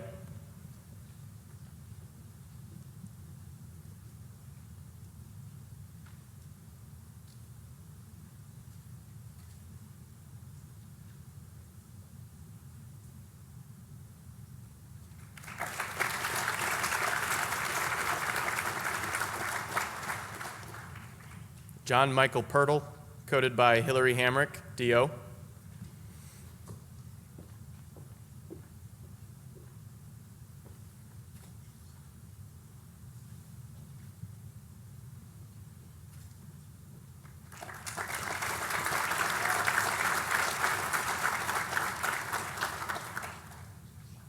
Sean Plyler, coded by Thomas Richardson, DO.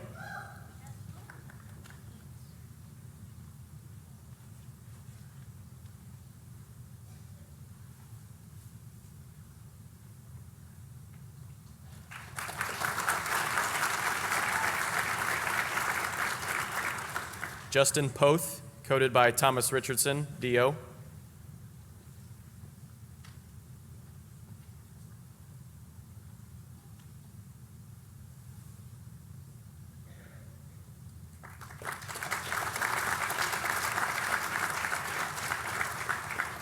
Grant Proper, coded by Thomas Richardson, DO.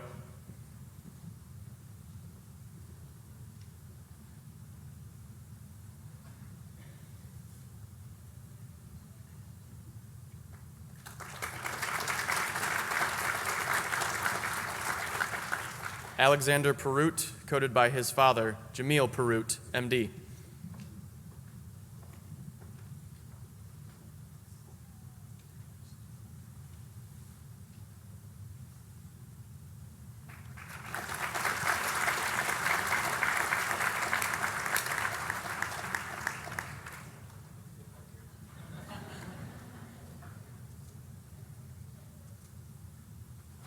Patrick Quigley, coded by Thomas Richardson, DO.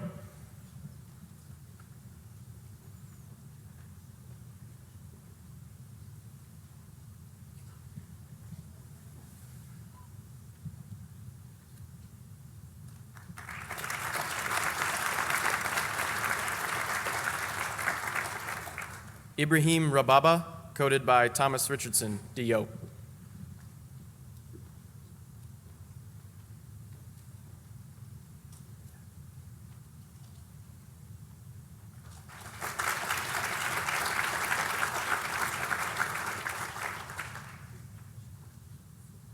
Bernadine Race, coded by her mother, Alina Race, MD.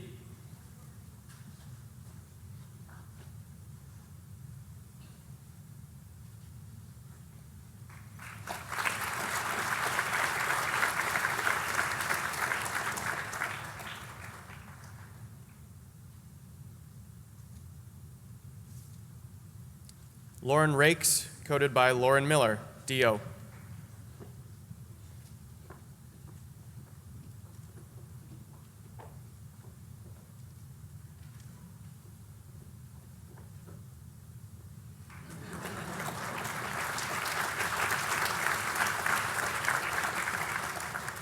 Sai Sushmitha Ravi, coded by Lauren Miller, DO.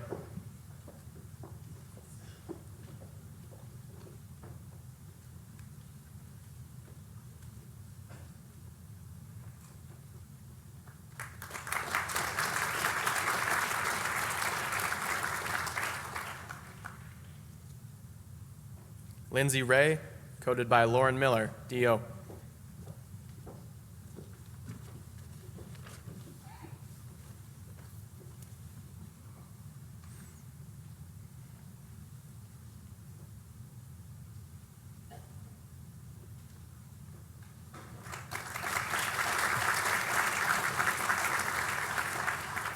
Jacqueline Reemschneider, coded by Lauren Miller, DO.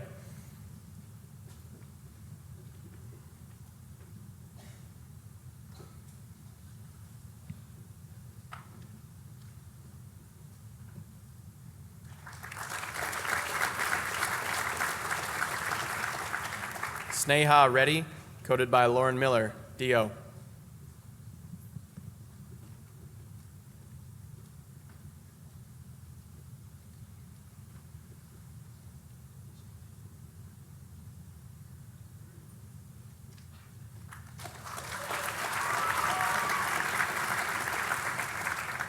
Ryan Reinbew, coded by Aaron Provenzano, DO.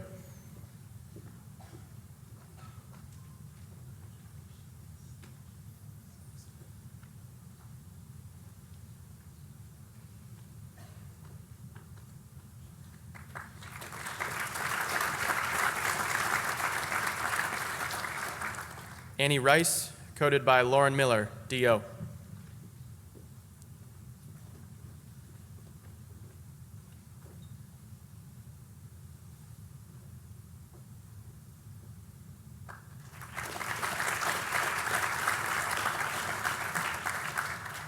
Tristan Rhodes, coded by Leslie Buchanan, DO.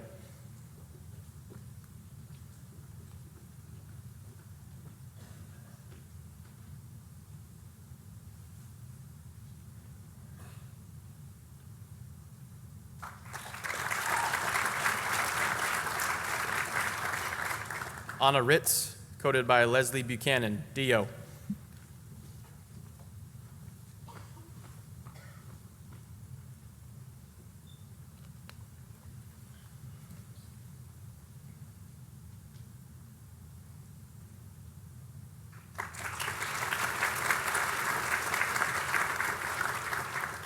Michael Robertson, coded by Leslie Buchanan, DO.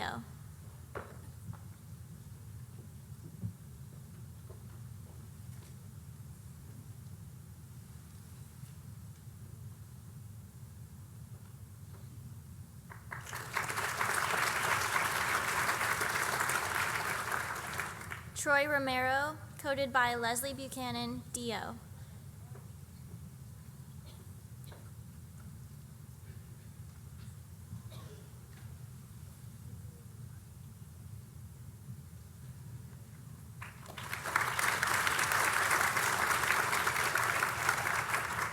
Mary Rossick, coded by Ryan Newell, DO.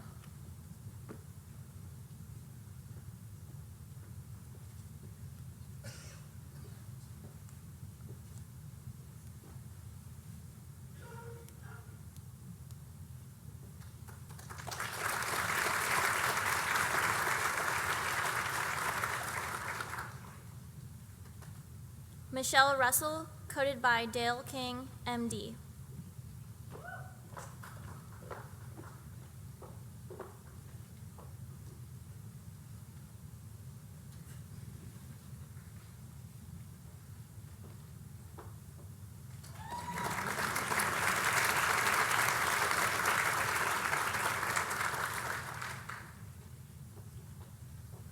Ryan Russell, coded by Leslie Buchanan, DO.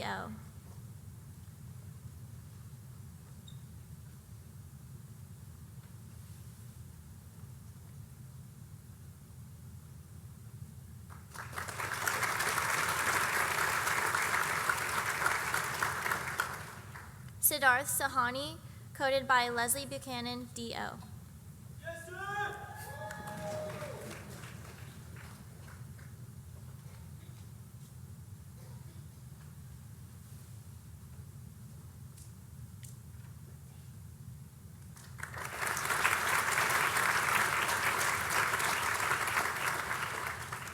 Rachel Sankin, coded by Dina Shaper, DO.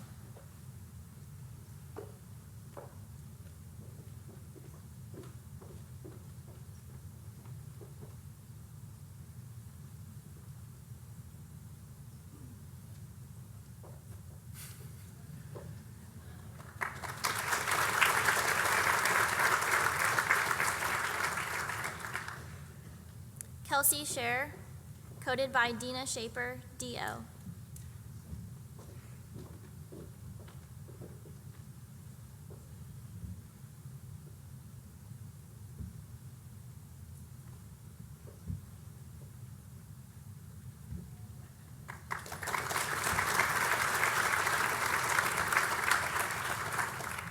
Zachary Scabetta, coded by his father, Paul Scabetta, DO.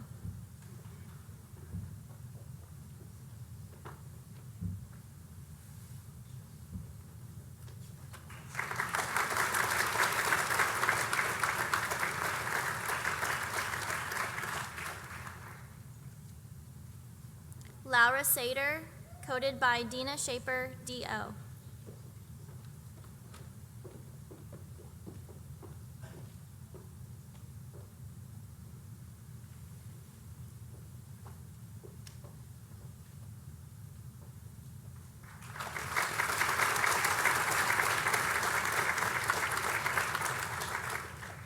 Maria Senna, coded by Dina Shaper, DO.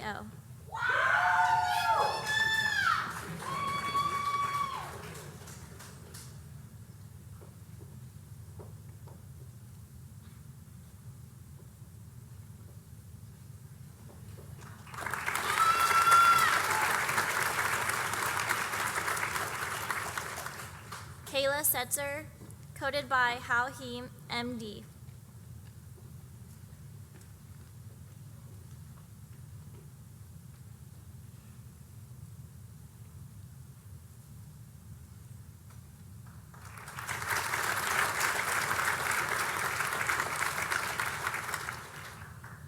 Ahmad Shama, coded by Dina Shaper, DO.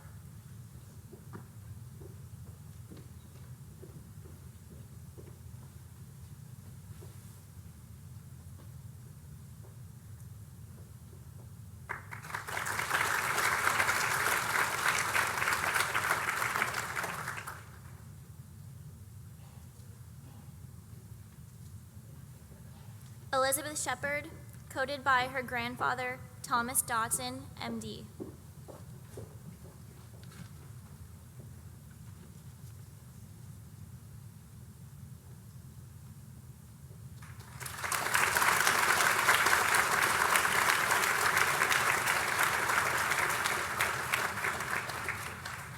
Griffin Shimp, coded by his father, Richard Shimp, MD.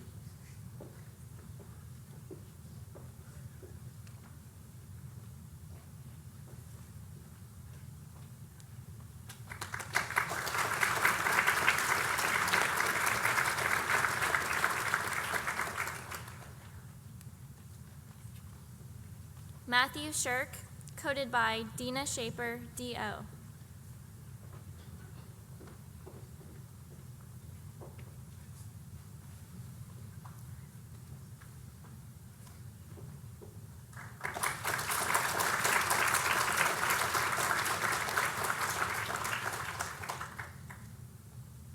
Allison Silber, coded by her cousin, Katie Sterner, MD.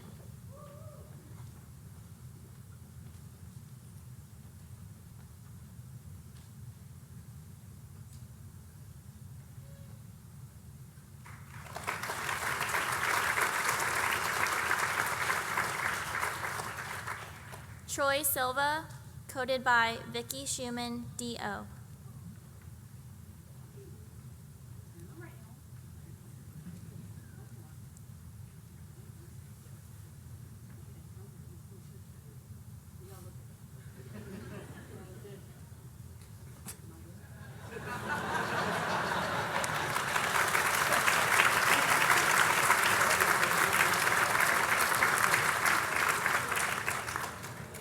Shresh Singh, coded by Vicky Schumann, D.O.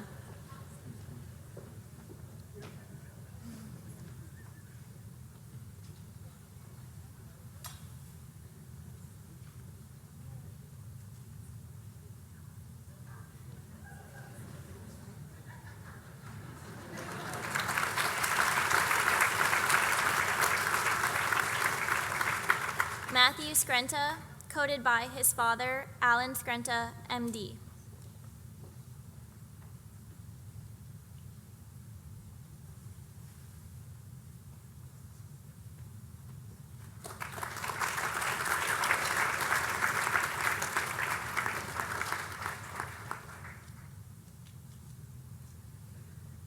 Leah Smith, coded by Vicky Schumann, D.O.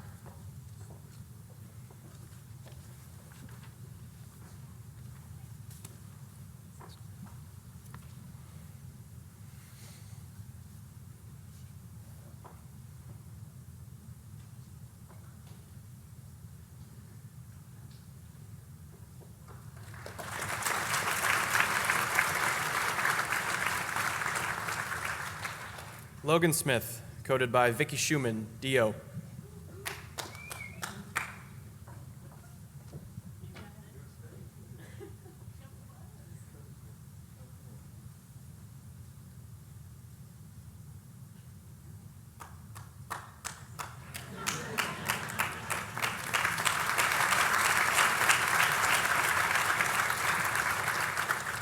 Riley Smith, coded by Vicky Schumann, D.O.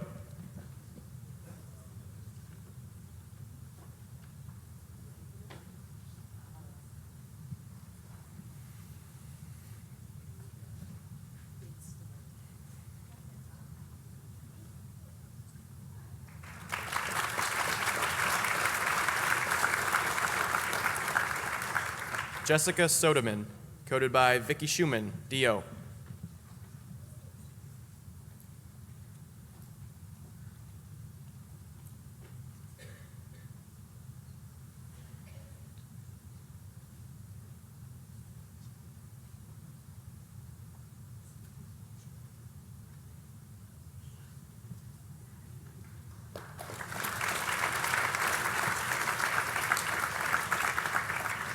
Alex Somerville, coded by Art Rubin, D.O.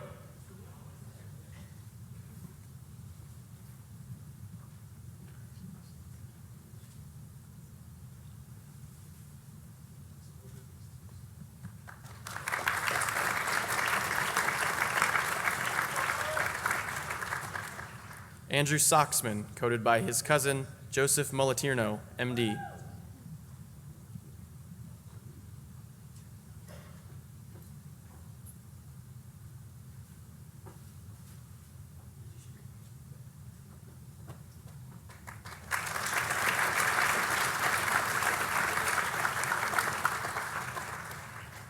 Fatima Spall, coded by Art Rubin, D.O.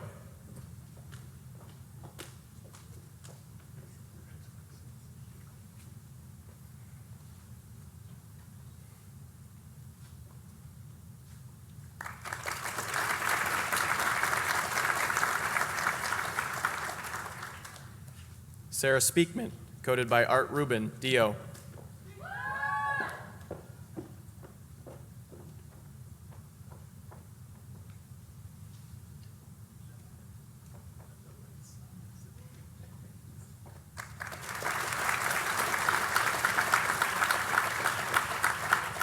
Catherine Spurlock, coded by Art Rubin, D.O.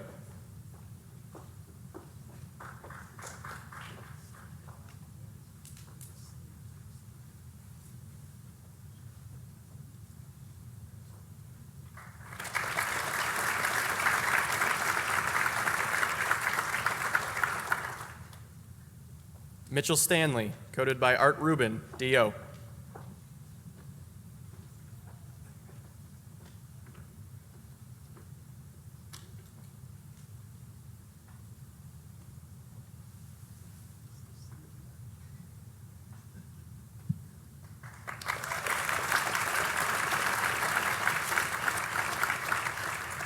Sherry Starling, coded by Art Rubin, DO.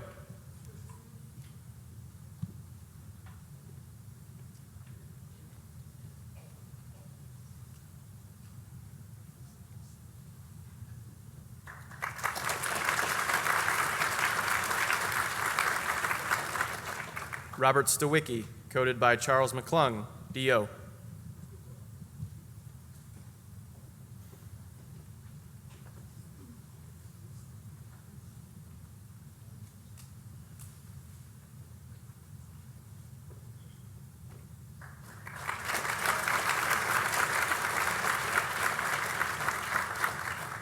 Aman Sunderji, coded by Charlie McClung, DO.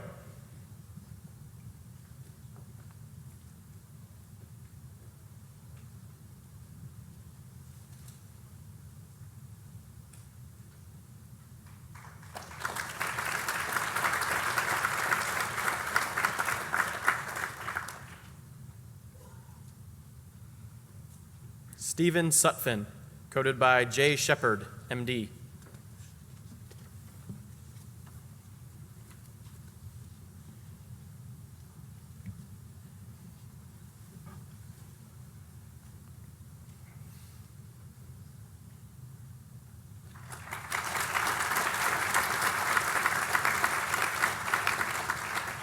Tyler Tabbitt, coded by his uncle, John Tabbitt, DO.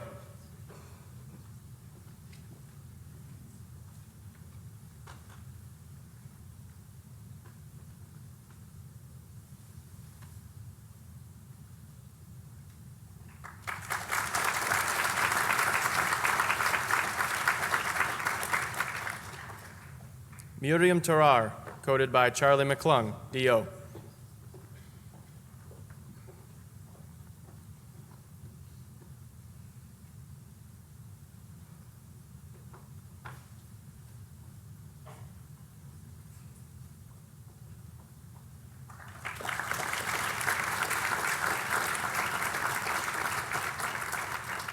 Mitchell Thomas, coded by his brother, Nathaniel Thomas, DO.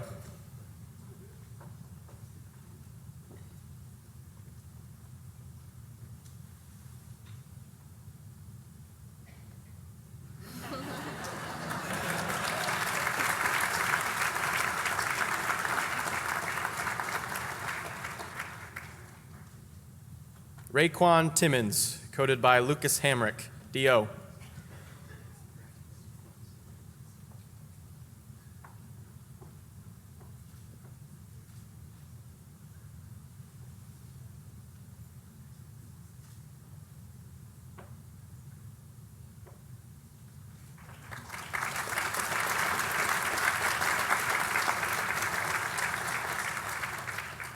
Mason Tincher, coded by his mother, Connie Perkins, DO.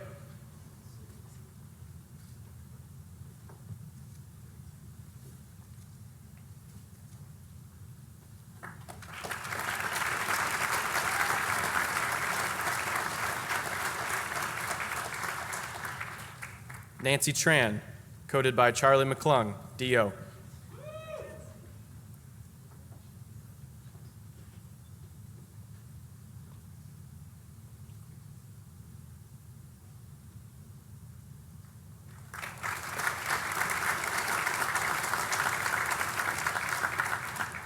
Zachary Uzzle, coded by Charlie McClung, DO.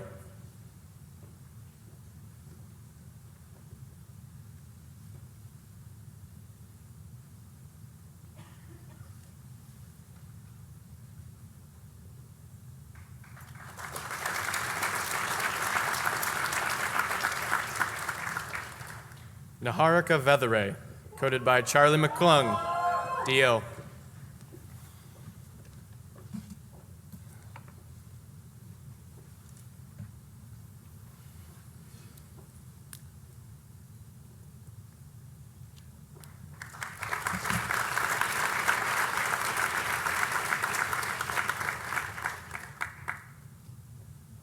Quinn Nouveau, coded by Emily Thomas, D.O.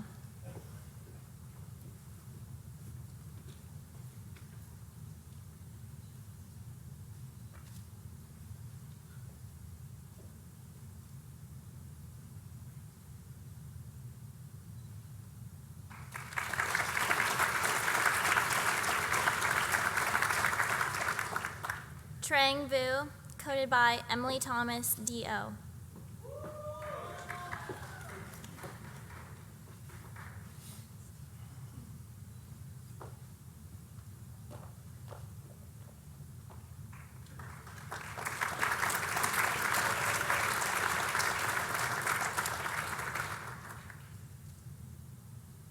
Morgan Vuslik, coded by her uncle, Robert Wade, M.D.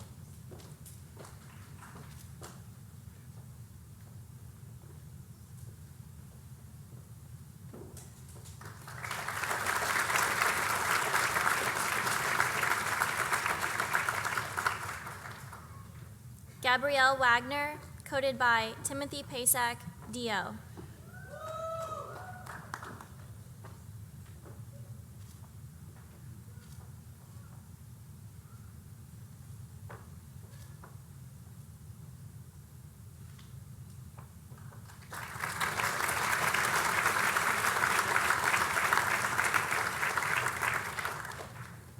Brandon Wan, coded by Emily Thomas, D.O.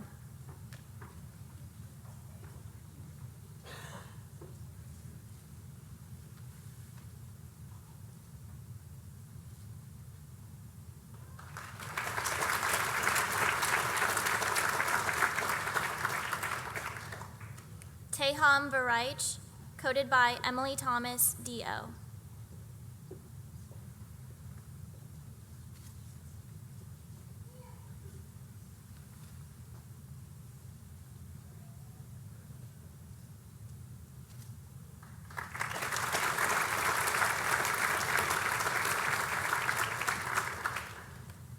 Aaron Ward, coded by Abigail Frank, D.O.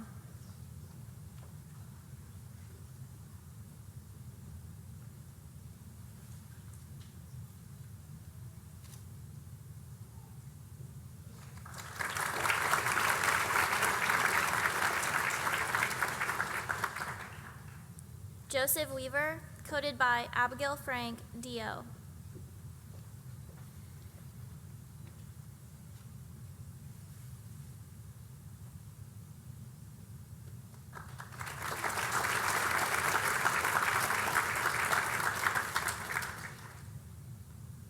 Marion White, coded by Abigail Frank, D.O.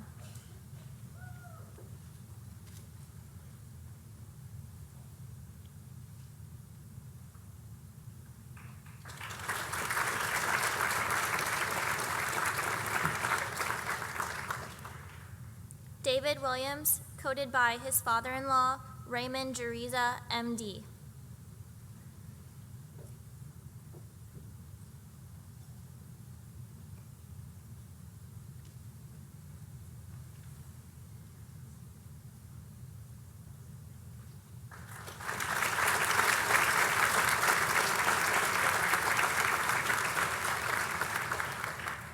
Joseph Wing, coded by Abigail Frank, D.O.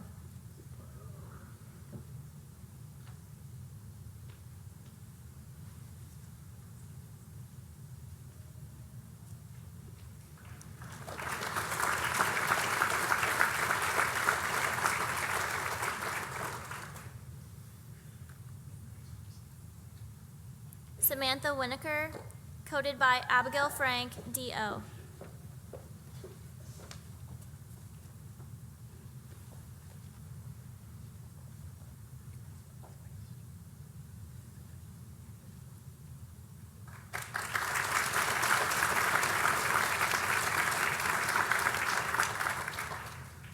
Lana Eunice, coded by her mother, Juana Mela, M.D.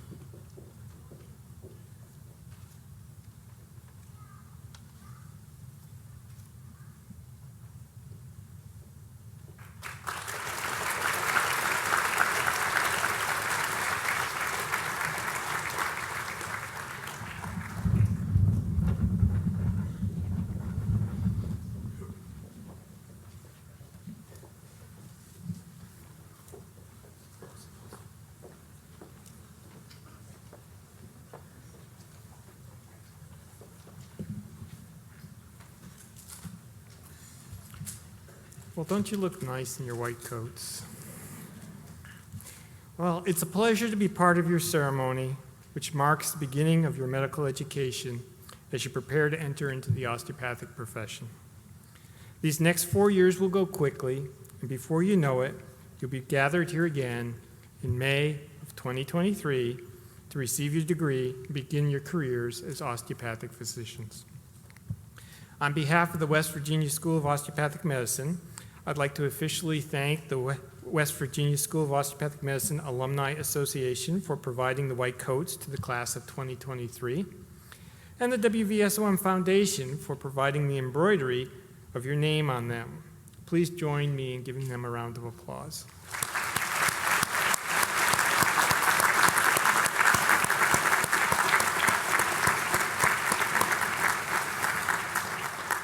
I'd also like to recognize and thank the officers of the class of 2022 and the officers of the Student Government Association, as well as the other student leaders for their participation and assistance in today's ceremony.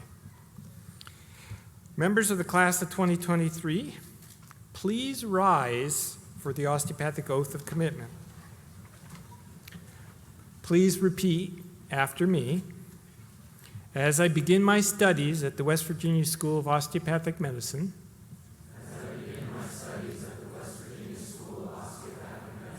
I commit myself to a life of learning, compassion, and service, seeking always to contribute to the human and scientific accomplishments of medicine.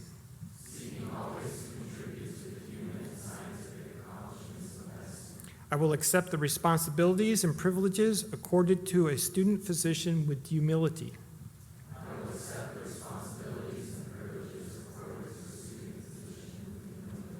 Fostering the trust and respect of my teachers, colleagues, and patients.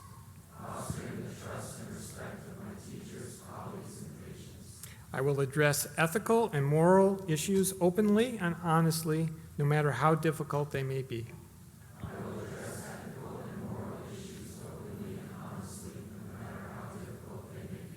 In all things, I will conduct myself with the utmost personal and professional integrity.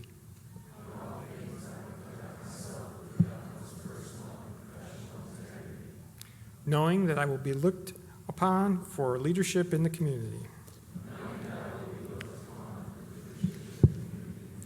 I understand that healing involves the body, mind, and spirit. And I will continually strive to become a physician who integrates all aspects of a patient's life into their care.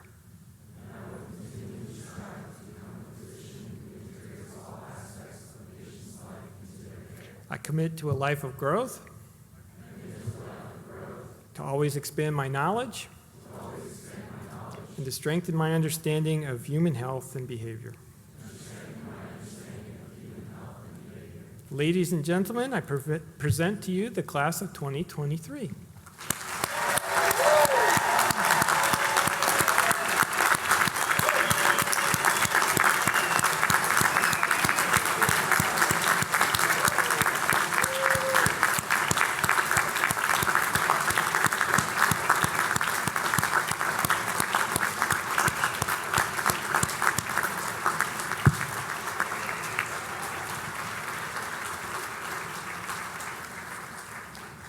Following the ceremony, family and friends are invited to tour our campus and enjoy light refreshments, which will be served in the technology building lobby and the Alumni Center over to our right.